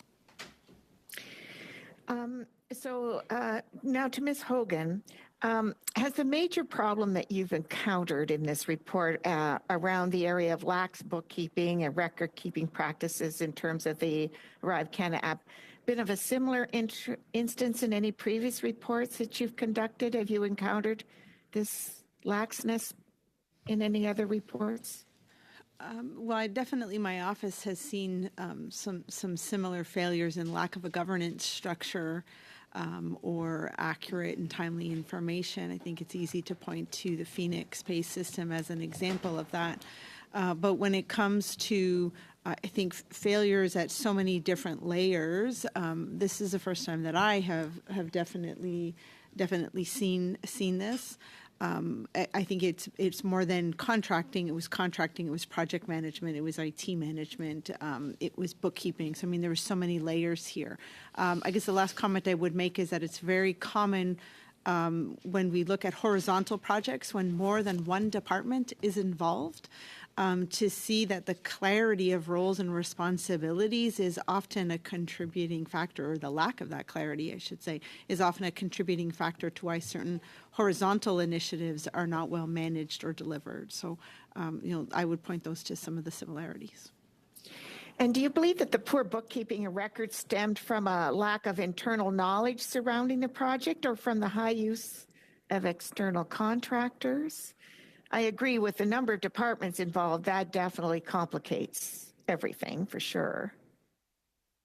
I mean, in this instance, if you're talking about the record keeping, I think it was the fact that, many individuals, didn't seek, they had many opportunities to seek extra clarity and specificity, whether it be in a contract, in a task authorization, in reviewing an invoice, or the timesheets that went with it. So I think there are many instances when clarity could have been sought, which would have improved record keeping.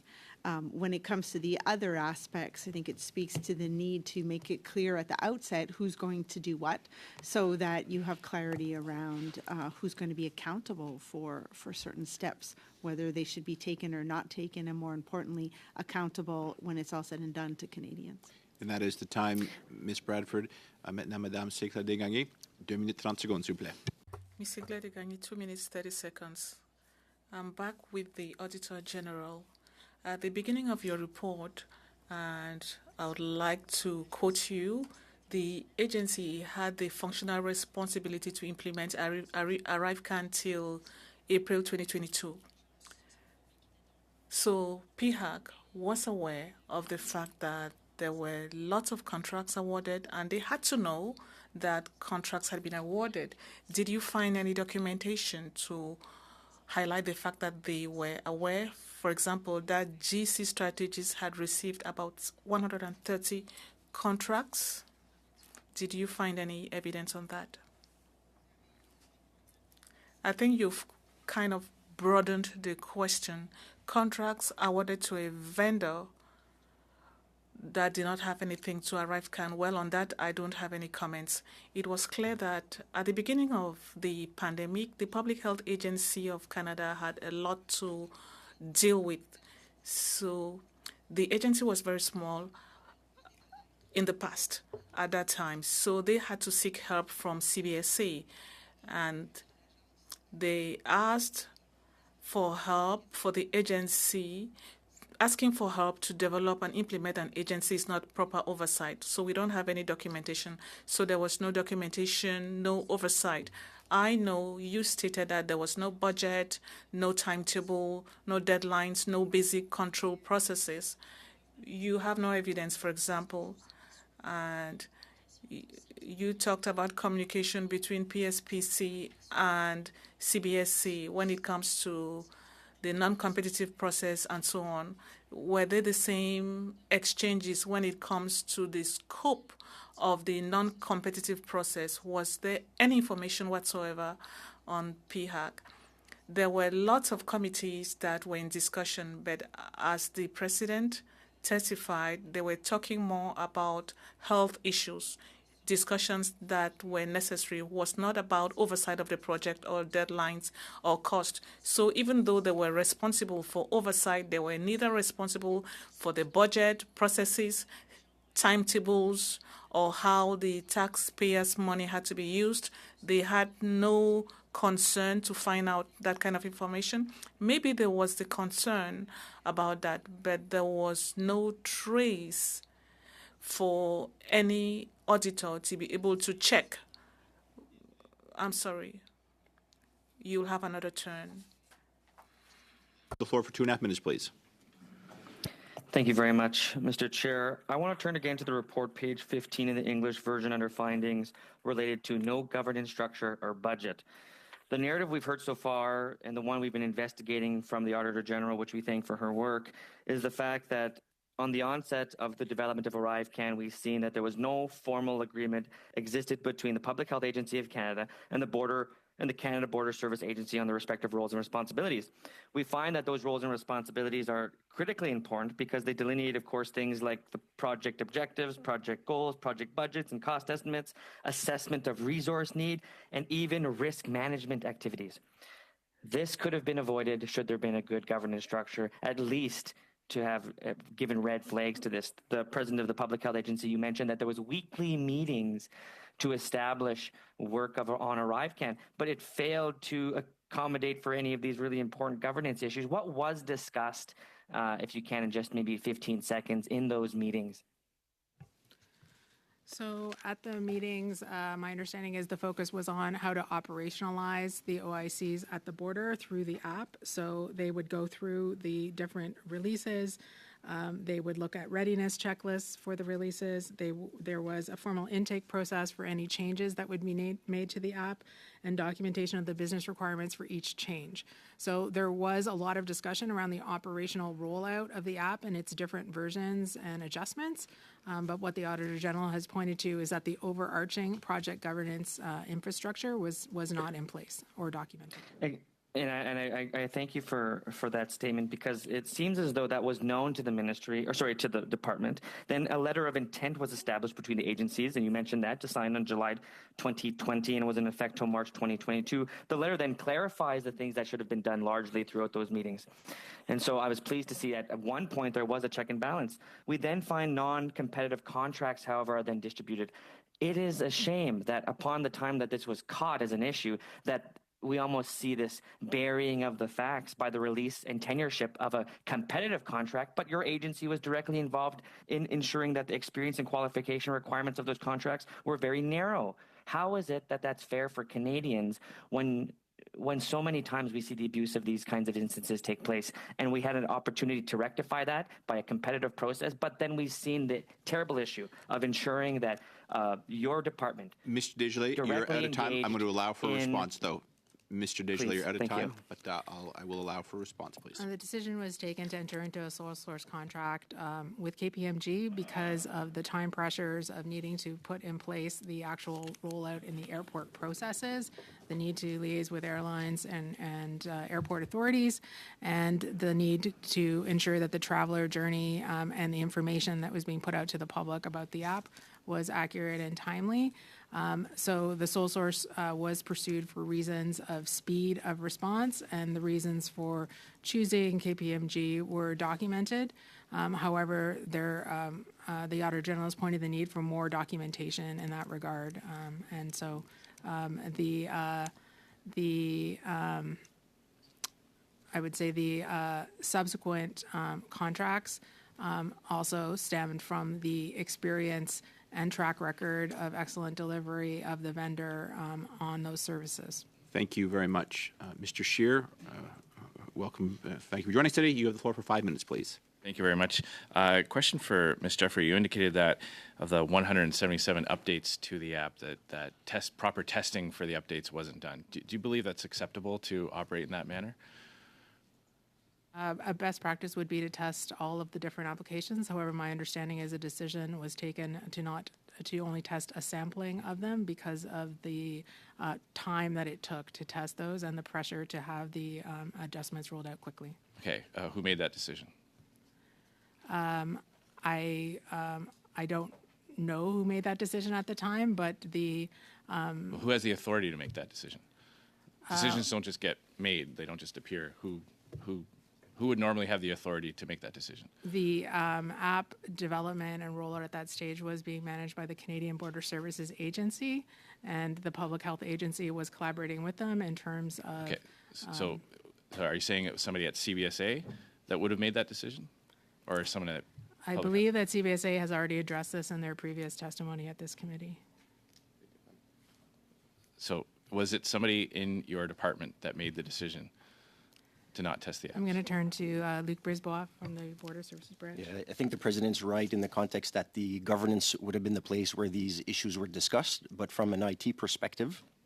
Nobody knows. We have all these officials who make decisions that impact people's lives, and nobody knows who makes decisions when the government's going to relax. I think for the Public Health Agency, the key issue was the dependency on the implementation of the OIC. So things had to be decided, and in the context of this... Every department has an org chart with titles and with names. There's a lot of words going on, but who normally has the authority to decide to relax rules or processes? With respect to the testing or the contracting? The testing. Yeah, the testing, we were providing CBSA with the advice of what we needed in the application, and they were running the process. Okay, so who would have the authority to suspend normal processes or relax rules? I think it would have been done through the governance of the DGs and the ADMs at the time. We'd have to go back and take a look. Okay, I'll move on. The 10,000 erroneous quarantine orders, was that a specific event? Was there one glitch that created all of that, or was that cumulatively over time 10,000 wrongful quarantine notices were given out? So that was a specific event that was identified on the 28th of June and resolved on the 20th of July. So it was a specific event in the app, an error that was identified, rectified, and then the Public Health Agency was involved in addressing that. Okay, so it was one specific event. Did you brief the minister that this event happened? I was not present at that time, so I can't actually speak to what briefing, but we can take that away. Okay. Were the 10,000... Sorry, that's an open-ended. Are you going to get back to the committee when you say take it back? Is that you're implying you're going to come back to us with an answer on that if the minister was briefed? Because, Ms. Jeffrey, I will remind you that you're here representing PHAC, so I know the questions are you, but the committee hopes you're responding for PHAC. And I heard you say you'll come back to us. Are you going to provide us with an answer to that question? So I'm not aware of what briefing was done at that time, but I take note of the request and I will go back to see if there's evidence of what briefing Thank you. took place Then at that we time. will look for that answer. Appreciate it. Mr. Scheer, you still have 2 minutes left. Have the 10,000 individuals been notified? The Canadians who were ordered, or the travelers who were ordered to quarantine, have they been notified that they were wrongfully ordered to quarantine? Yes. Okay. The decision to pursue a quote non-competitive approach in all of this, who made that decision? That decision would have been taken by the Public Health Agency and to take advantage of the contracting vehicle that was set up by PSPC. Yeah, individuals, though, which individuals would have said, we're going to pursue this approach? I'll turn to Martin for who signed the authority. There would have been director generals and executive directors within our program branch. Can we get names and agency. Titles? I don't have those with me at the time, but I can endeavor get back to the committee on that. Okay. Was the minister briefed that a non-competitive approach would be taken on this issue?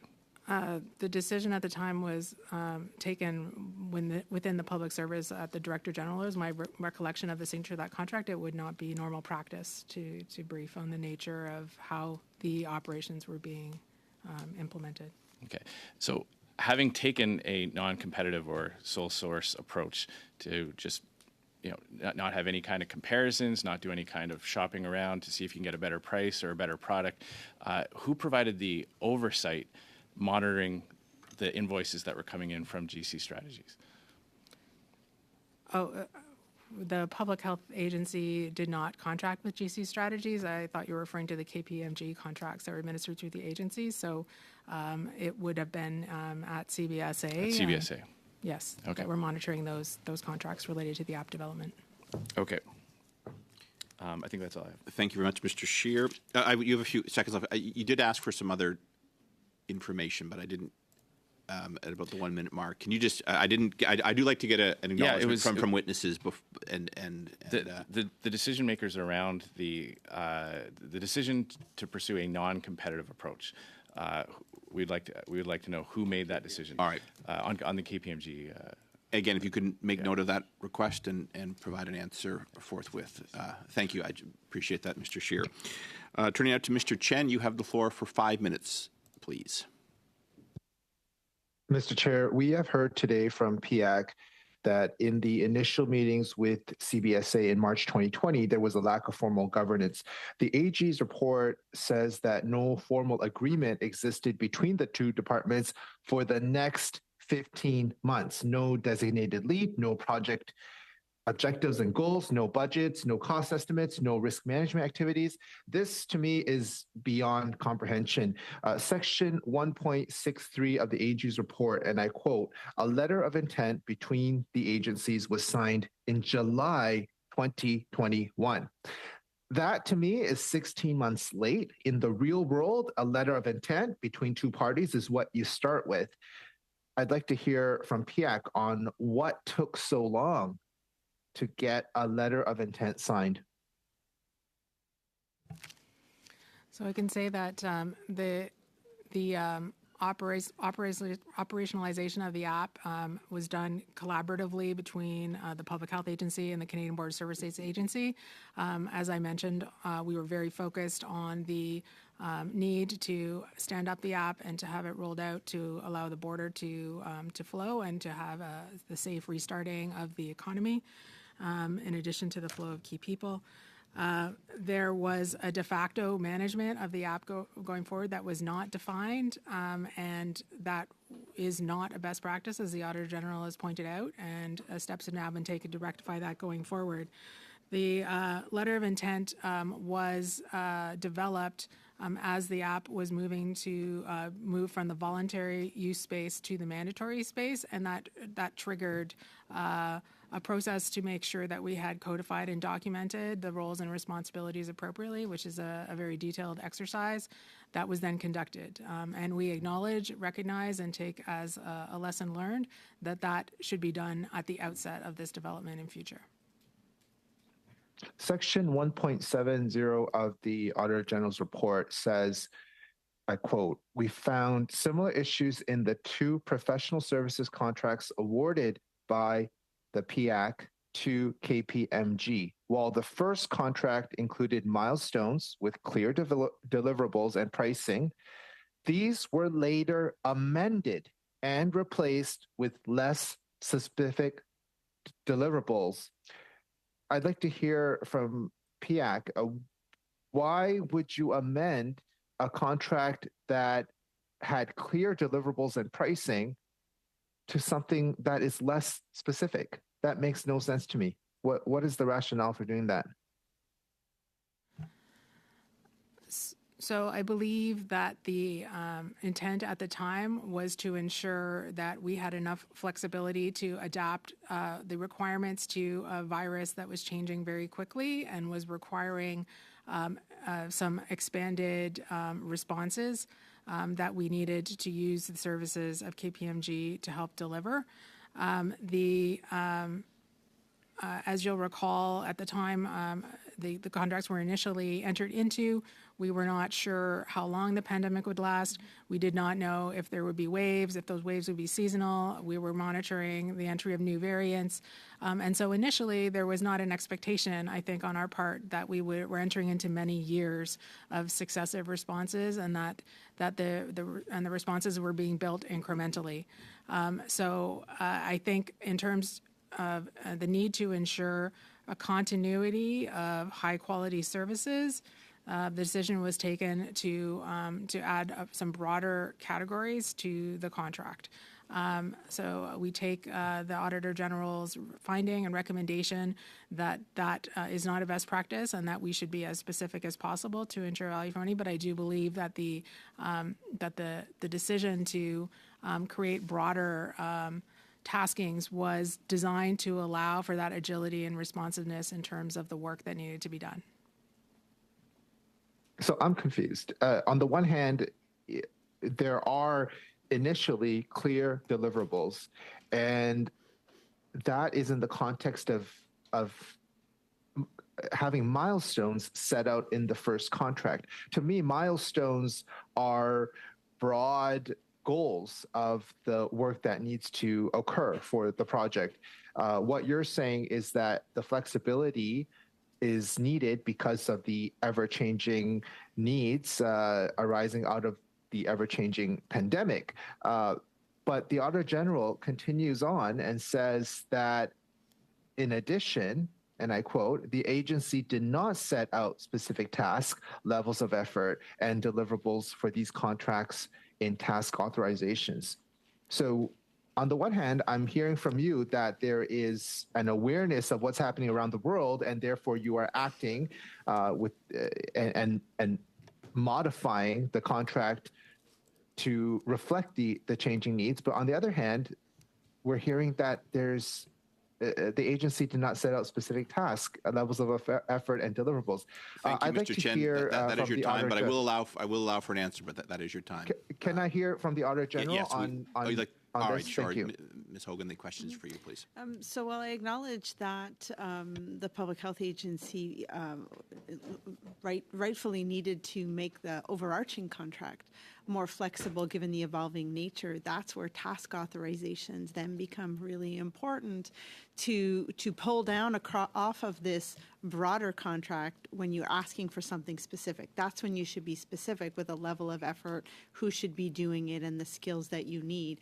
And while creating flexibility in one area still means that you need to provide some specificity for good accountability in another. Thank you very much. Turn now to Mr. Brock. You have the floor for 5 minutes, please. Thank you, Chair. Since the release of the Auditor General report, all that we've heard from the Prime Minister and several ministers is that people need to take responsibility. They've essentially put up a firewall between the government and the federal public service, in particular the agencies that are under fire. Now, to you, Ms. Hogan, the Auditor General, was part of your mandate, did it require you to uncover or ask for documentation to show what level of communication existed between the Prime Minister's office, the PCO, and various ministers that we've heard of today and their departments? So our mandate really is to look at how the federal public service takes action once a decision has been made by a government. So in this case, the decision to enact certain border measures, and then how was that operationalized? In the course of doing an audit like that, we might often see briefing material or so on. In this case, because there was such thin documentation, I would tell you that we saw some emails where the Deputy Minister was being made aware of things at the Canada Border Services Agency, but we saw no formal approval from the deputy there or no formal briefing to ministers. So I can't really speak on what happened between a deputy minister and a minister's Okay, office. and that certainly applies to PHAC as well, that description you just gave? Yes, we looked for it more at Canada Border Service Agency because they were doing the main contracting Correct. and development, yes. But also PHAC. So, Ms. Jeffrey, I understand you've been in the role as Deputy Minister and President for just 1 year. Your predecessor, who was that?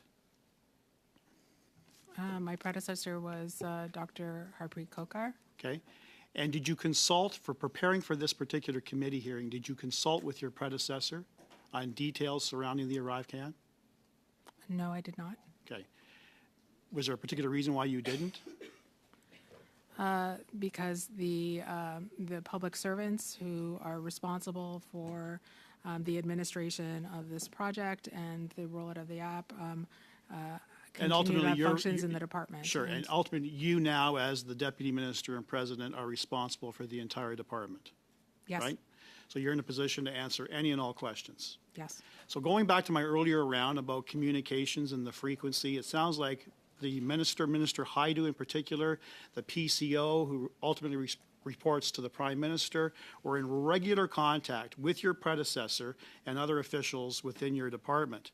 Now, what I'd like you to produce to us, to this committee, and I'm going to ask it within perhaps 15 days or longer if the chair deems it appropriate, I'd like a calendar or some type of scheduling that would have existed at the time your predecessor was communicating to both Minister Haidu and the PCO. I want to know that frequency. You've indicated that it was fairly frequent. Could have been phone calls, it could have been emails, it could have been actual meetings. I'd like you to produce a schedule of all of those events. Will you do that?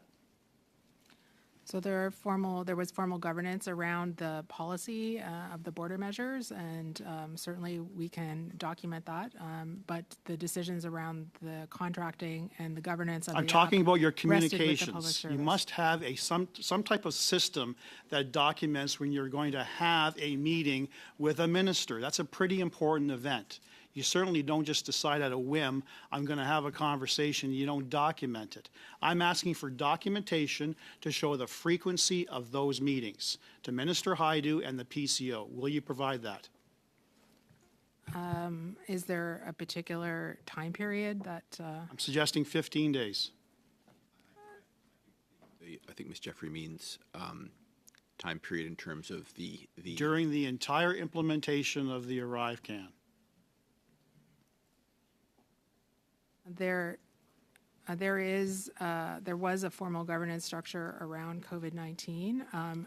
Are you the specific governance structure around the app itself? I'm sorry. I'm just trying to seek clarification about what aspects of the COVID governance structure are being requested. I'll make it very, very clear. Any and all communications, whether they be telephone, whether they be email, whether they be in person, surely must have been recorded and documented. I'm asking for proof of that documentation during the entire course of the ArriveCan implementation. This was the most pressing issue in your department and to Canadians from coast to coast. Just hold on. I might have a point of order, Mr. Is it point of order, Ms. Shipp, or yeah, is it? Point of order. Yes. This is a really large production request. So I'm with you. I'm going to let Mr. Brock finish, and then I'm going to interject to try to. I have the same concern you do, Mr. Brock. You got about 15 seconds left. I'm going to try to help you get through this, but why don't you finish up, and then we'll seek to resolve this. So that's what I'm asking for. What type of documentation would have existed to record communications between you or your predecessor and Minister Haidu and the PCO? Okay, just let me and. Ms. Shipp, if I missed where you are, you can jump in, Ms. Shipp, on a point of order. You're really looking for, I think, you don't want, to Ms. Shipp's point, communications, you want to know when meetings took place between, yes, okay, so let's focus on that. You kind of went out, it sounded like you wanted to go down the same path that Ms. Hogan had gone on by looking through communications, which is very, very broad. You're talking about meetings and who attended them in the departments that are involved. You mentioned CBSA, PHAC, and PCO. Correct. Okay, is that something you'd be able to provide to the committee, the frequency of those meetings and when they occurred? Yes, the frequency of meetings that occurred with CBSA, Public Health Agency, and PCO in regard to the ArriveCan app. Yes. Thank you. I'll turn to you, Ms. You're good with that? That's No, so, you don't expand it, but go ahead. No. I just want a clarification. Did that include Minister Haidu and the PCO? Your description? Well, okay, so PCO was mentioned. Ministerial would be different. So I'm going to let you come back to that because you guys have you have another round. We have agreement on this. Ms. Yip, there is agreement, but you have the floor on a point of order if you like, and then I'm going to turn to you. You'll have the floor after your point of order. Okay. So, well, first of all... Is this point of order? Yeah. Okay. Yeah. This is a lot of production documents. Ms. Yip, I will stop. The witness has agreed to provide the documents. Normally the committee looks for an answer in about 2 weeks, at which point we begin to make inquiries. But it has been agreed to from the minister. So, pardon me, from the witness. So, I need to know what your point of order is. Oh, well, it would have been better if we could have had this discussion as a committee. Well, okay, Ms. Yip, you now have the floor for 5 minutes. Over to you. Okay. Okay, we are over the time at 12. We are not yet over the time. We started late, and we're still going through it. And it is my intention to get through the full round, which will give our colleagues, the Bloc and the NDP, time after you as well. Then we'll wrap things up in the normal round. Okay. Although the Auditor General only made one recommendation to PHAC, I'd still like to know if there are any current action plans. What is happening right now? For example, at 1.47, PHAC has stated it will update guidance or checklists with respect to file documentation, noting requirements to document interactions with potential contractors. What progress can you report on this? Both the recommendations that were made by the procurement ombuds will be completed by next month and are on track. We have taken steps to codify the need for IT project governance as part of our emergency preparedness planning. We have stood up a contract management committee that will have oversight across the agency of all contracts.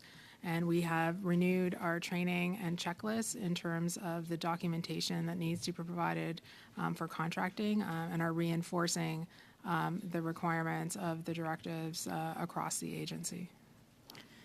So how will these requirements be actually monitored and enforced? So the training of our staff can be tracked. We will have regular reporting requirements, and there will continue to be internal controls exercised, reviewing and sampling contracts. Okay. And so there's also a review of the current process in place to ensure compliance with file documentation as per Treasury Board directives on the management of procurement by October 31st, 2024. Why will it take the agency over 7 months to verify that its practices are compliant with the directive? So what we had hoped to accomplish by that time is the regular sampling and testing to make sure that the documentation has been taking place in the normal course of business on contracts that we're entering into. So that is a requirement by which time we'll have tested the effective implementation of the measures. So how close are you to this directive in terms of completing? Well, the requirements are in place as of now, and so we are going to be doing further review and training to make sure that, given the number of new staff that have joined the agency through the pandemic years, have the same level of training and comfort with the directives, and then we are going to be monitoring and verifying compliance with the implementation. My last question to the Auditor General. After hearing all these questions and testimonies, is there anything else you would add for PHAC? I mean, if I was looking at going forward, what I'd like to see some of the departments and agencies do is think about how to find a way when it comes to IT procurement to upskill public service. So that while you might turn to a contractor to get a skill that you don't need to employ 365 days a year, you still need to worry about upskilling the public service to be more digital.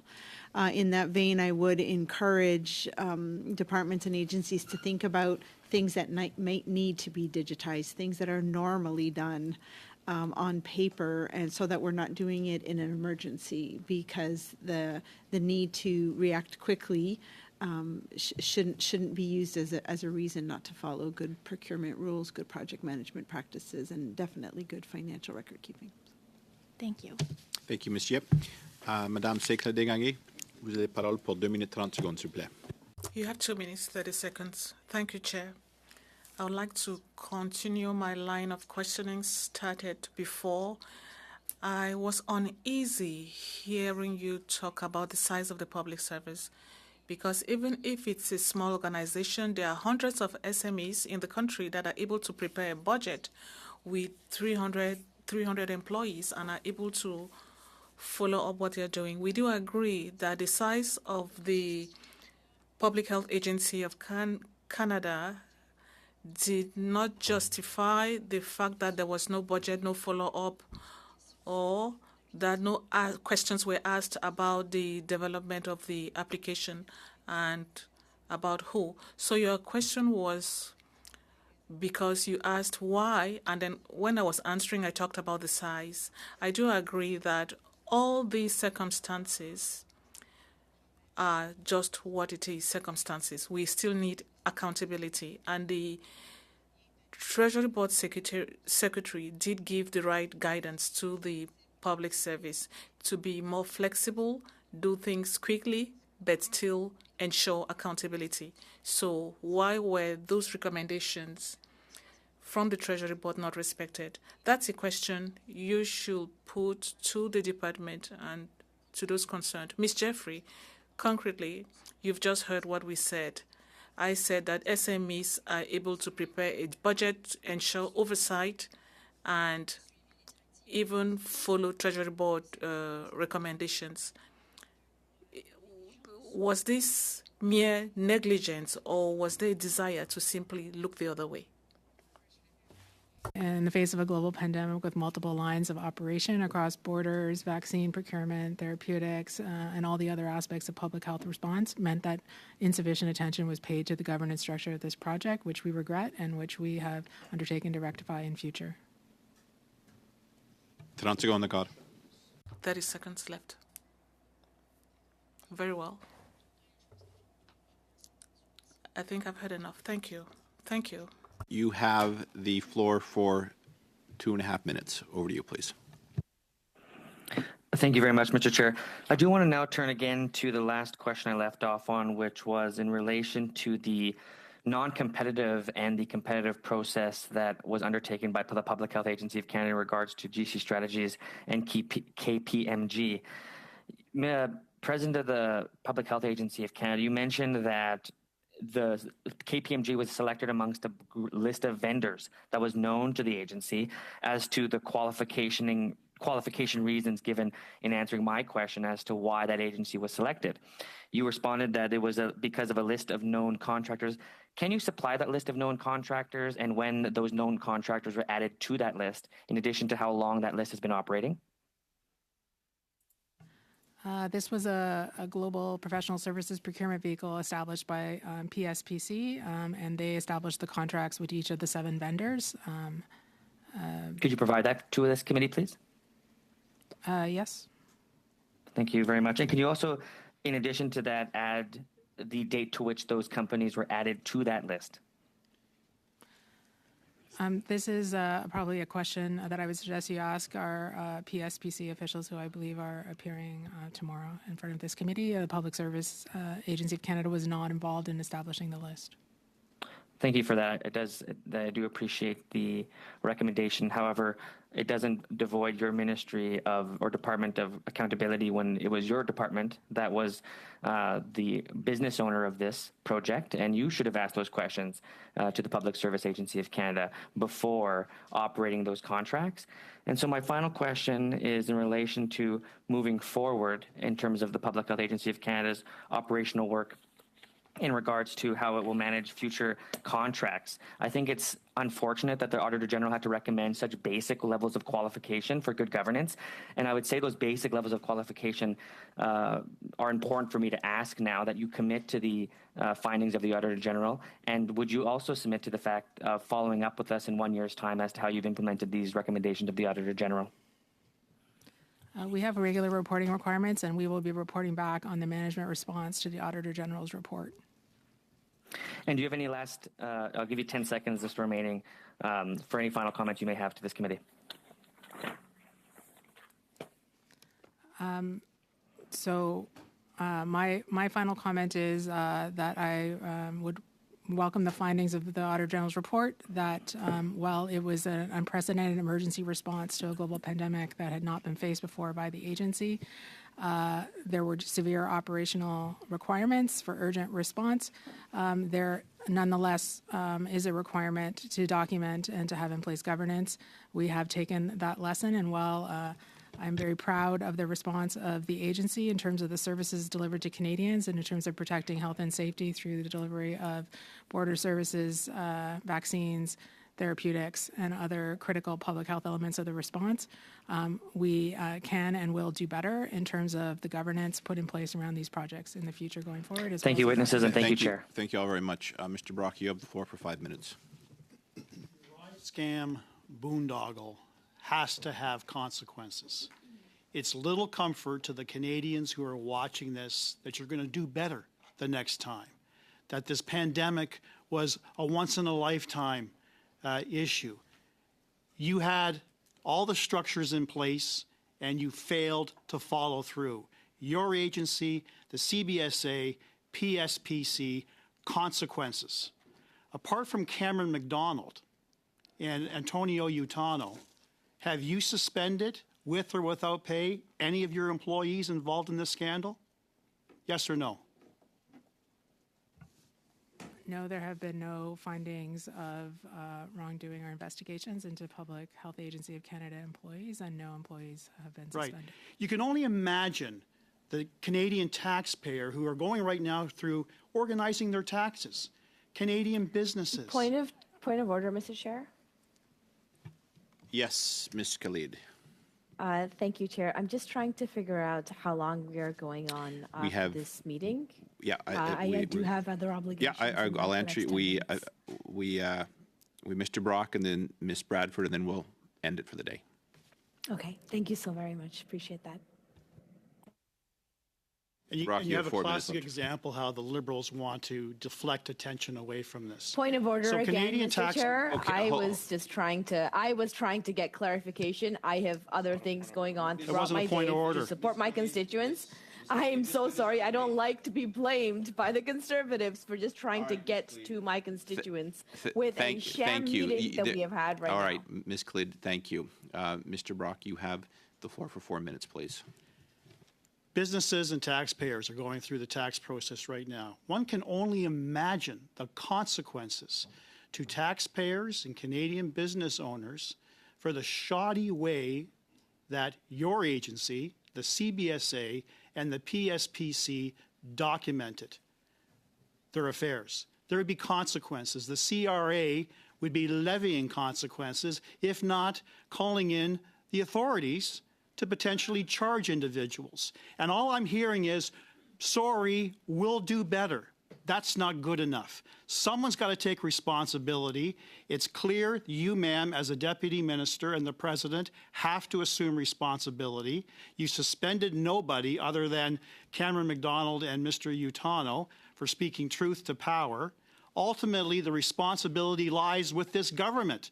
Minister Haidu, Minister Blair, are all responsible for falling asleep at the wheel. Chair. And the Prime Minister is the ultimate person who's responsible for this. Ms. Khalid, what's the point of order?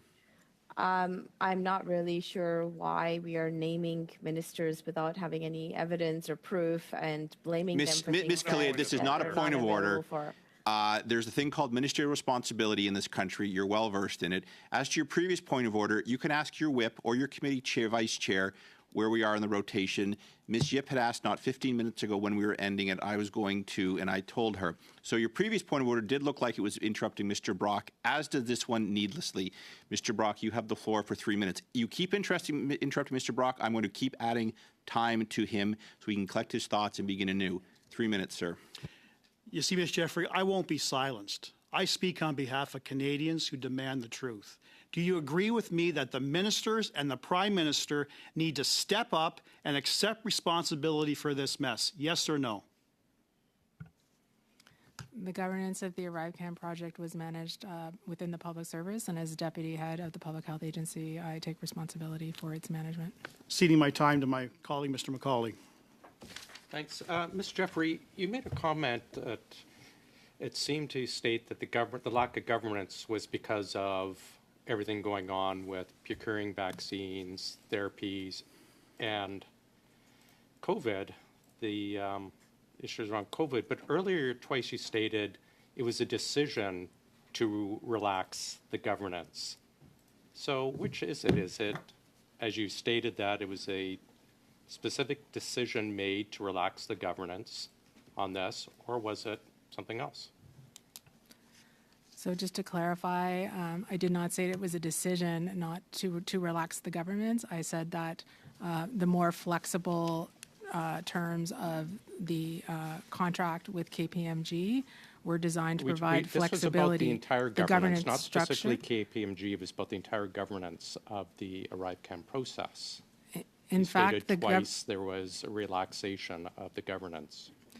Mr. Chair, there was not a relaxation of the governance. I acknowledge that the governance was not documented or put in place from the outset of the project. However, that was rectified later as the project was implemented. So your twice referencing relaxing governance was in reference to what? I was speaking to the specific task that the Auditor General referenced in terms of the KPMG contract that she believed should have had more precise milestones. Then to relax the governance on that specific issue? To be clear, Mr. Chair, there was no decision to relax the governance around the ArriveCan app. It was an oversight that was later rectified in terms of specifically stated 3 times relaxation of governance. Who made the decision to relax that governance?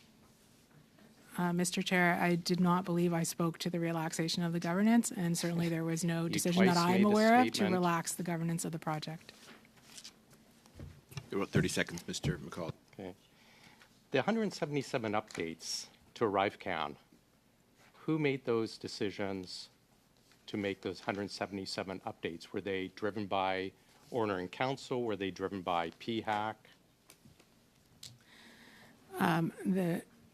The majority of the updates were driven by the changes to the Order in Council as a result of the need to evolve and change the border measures under the Quarantine Act as a result of the evolution of the virus and the public health situation inside Canada. So mostly driven by OIC?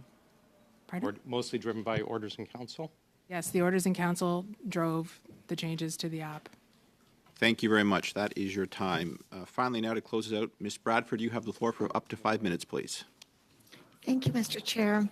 Question for the Auditor General. You determined that the government did not obtain the best value for money in procuring the ArriveCan application. What factors did you consider in coming to this conclusion?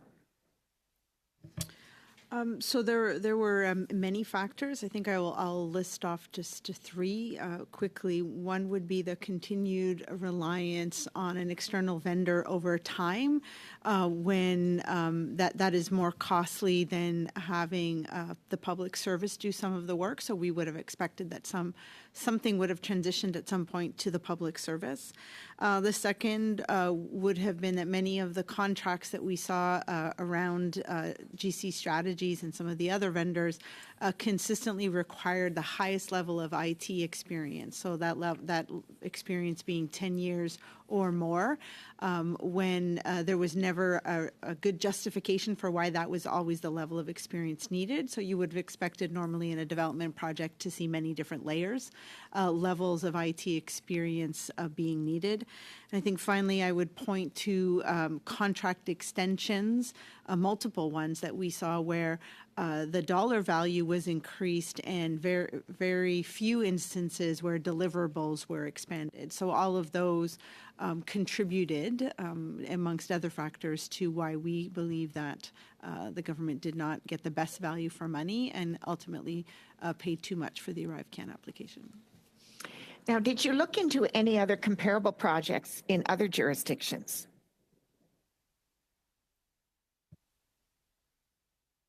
No, we didn't set out to look at what other countries may have done when it came to similar types of apps to control their border measures. Border measures were very different in different countries or may have changed at different times. And we felt that it was important to focus on what the public service here was doing. So getting back to the fact that they continue to use outside sources when maybe perhaps they could have migrated to internal employees to reduce the costs and get better value for money? Yes, Mr. Genuis, point of order, please. Thank you, Chair. I wanted to review the record before raising this. This is a very important meeting we're having with the Auditor General. Ms. Calley, during one of her points of order, so-called interventions, referred to it as a sham meeting. I think that's unparliamentary language, and I'm not sure why she considers this important meeting. No, okay, Mr. Genuis, I would like to get back to Ms. Bradford. I'm more than happy to comment about this, Mr. Chair. No, I do not need a comment. You and I both know, Mr. Chair, this meeting could have happened last week and not during a constituency week. Oh, really? Well, that is probably not true, Ms. Khalid, since the report just came down. I'd like to get back to Ms. Bradford. If government members have an issue coming in on a recess week, they can speak to their whip and seek reassignment. Ms. Bradford, you have the floor, and I'll give you extra time, up to 3 minutes, please. So how might the government reduce the reliance on external resources in a relatively short period of time while a project is ongoing? Is that directed at yes, I was continuing my question with you. Well, here we were looking at the whole time between the development of the launch of the ArriveCAN app, which was in early 2020, all the way till January of 2023. That's a few years' time. So I acknowledge, given the need for the assessment that was done by the Public Health Agency and the Canada Border Services Agency at the beginning, that they didn't have the skills and also the capacity at that time to do it. I would have eventually expected to see a transition in order to reduce that long-term reliance on an external vendor. Aspects like maintenance of the application. And what I think is missing here fundamentally in many of the IT contracts that we see in the public service is that acknowledgement that there needs to be a transfer of knowledge or skills at some point isn't there. And so, overdependence or reliance on a third party is created when the public service isn't looking to help transition and upskill the public service itself. So finally, can you point to examples of best practices of a government increasing internal capacity for an ongoing outsourced project? I'm not sure that I could speak to a best practice. I think it was very reasonable at the beginning of the pandemic to recognize that there was surge capacity that was needed. There was so much going on if we put ourselves back to early 2020, that it was reasonable to go to a third-party vendor, especially if the skills didn't exist. However, over a course of a few years, I would have then expected to see a rebalancing of those efforts between the public service and the contractor. And I believe Mr. Hayes would like to add something if you allow Mr. Chair a few minutes. Thank you. The example that I would give is actually not our own, but it's the one from the Chief Information Officer who is departing the public service, I believe, and has now returned.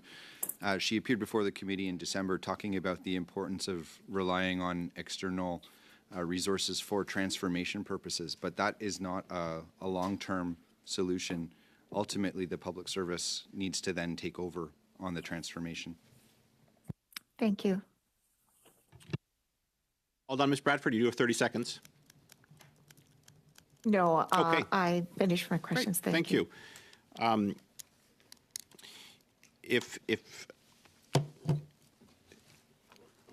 Thank you, Ms. Hogan, and your officials from the Office of the Auditor General, and Ms. Jeffrey, and officials from Public Health Agency of Canada for your testimony today and participation in this study. Appreciate you all coming in on a recess and making yourselves available to the committee. The committee will be meeting again tomorrow. I will address one issue. Parliament and committees can only meet so often during the course of the week because we allow virtual Parliament, which was a decision by Parliament. This allowed members to Zoom in like they have today on recess weeks. It also means that my time is limited when Parliament sits because I need to seek resources which are often not available, it seems, to opposition-led committee, but often are to government-led committee. I'll leave that for others to decide why that is. I chose to call a meeting today. I think it's been a productive meeting. Not only do we get through all our witnesses in the time, we also passed an motion that will feed into another joint study that this committee is looking at. We are meeting tomorrow. If members are concerned about not having enough meetings, I can schedule another one. I don't think that's necessary, though. But I will say I often hear from members that this committee both is doing too little and too much. Go faster, but at the same time, go slower. So on that, I adjourn the meeting. Thank you very much.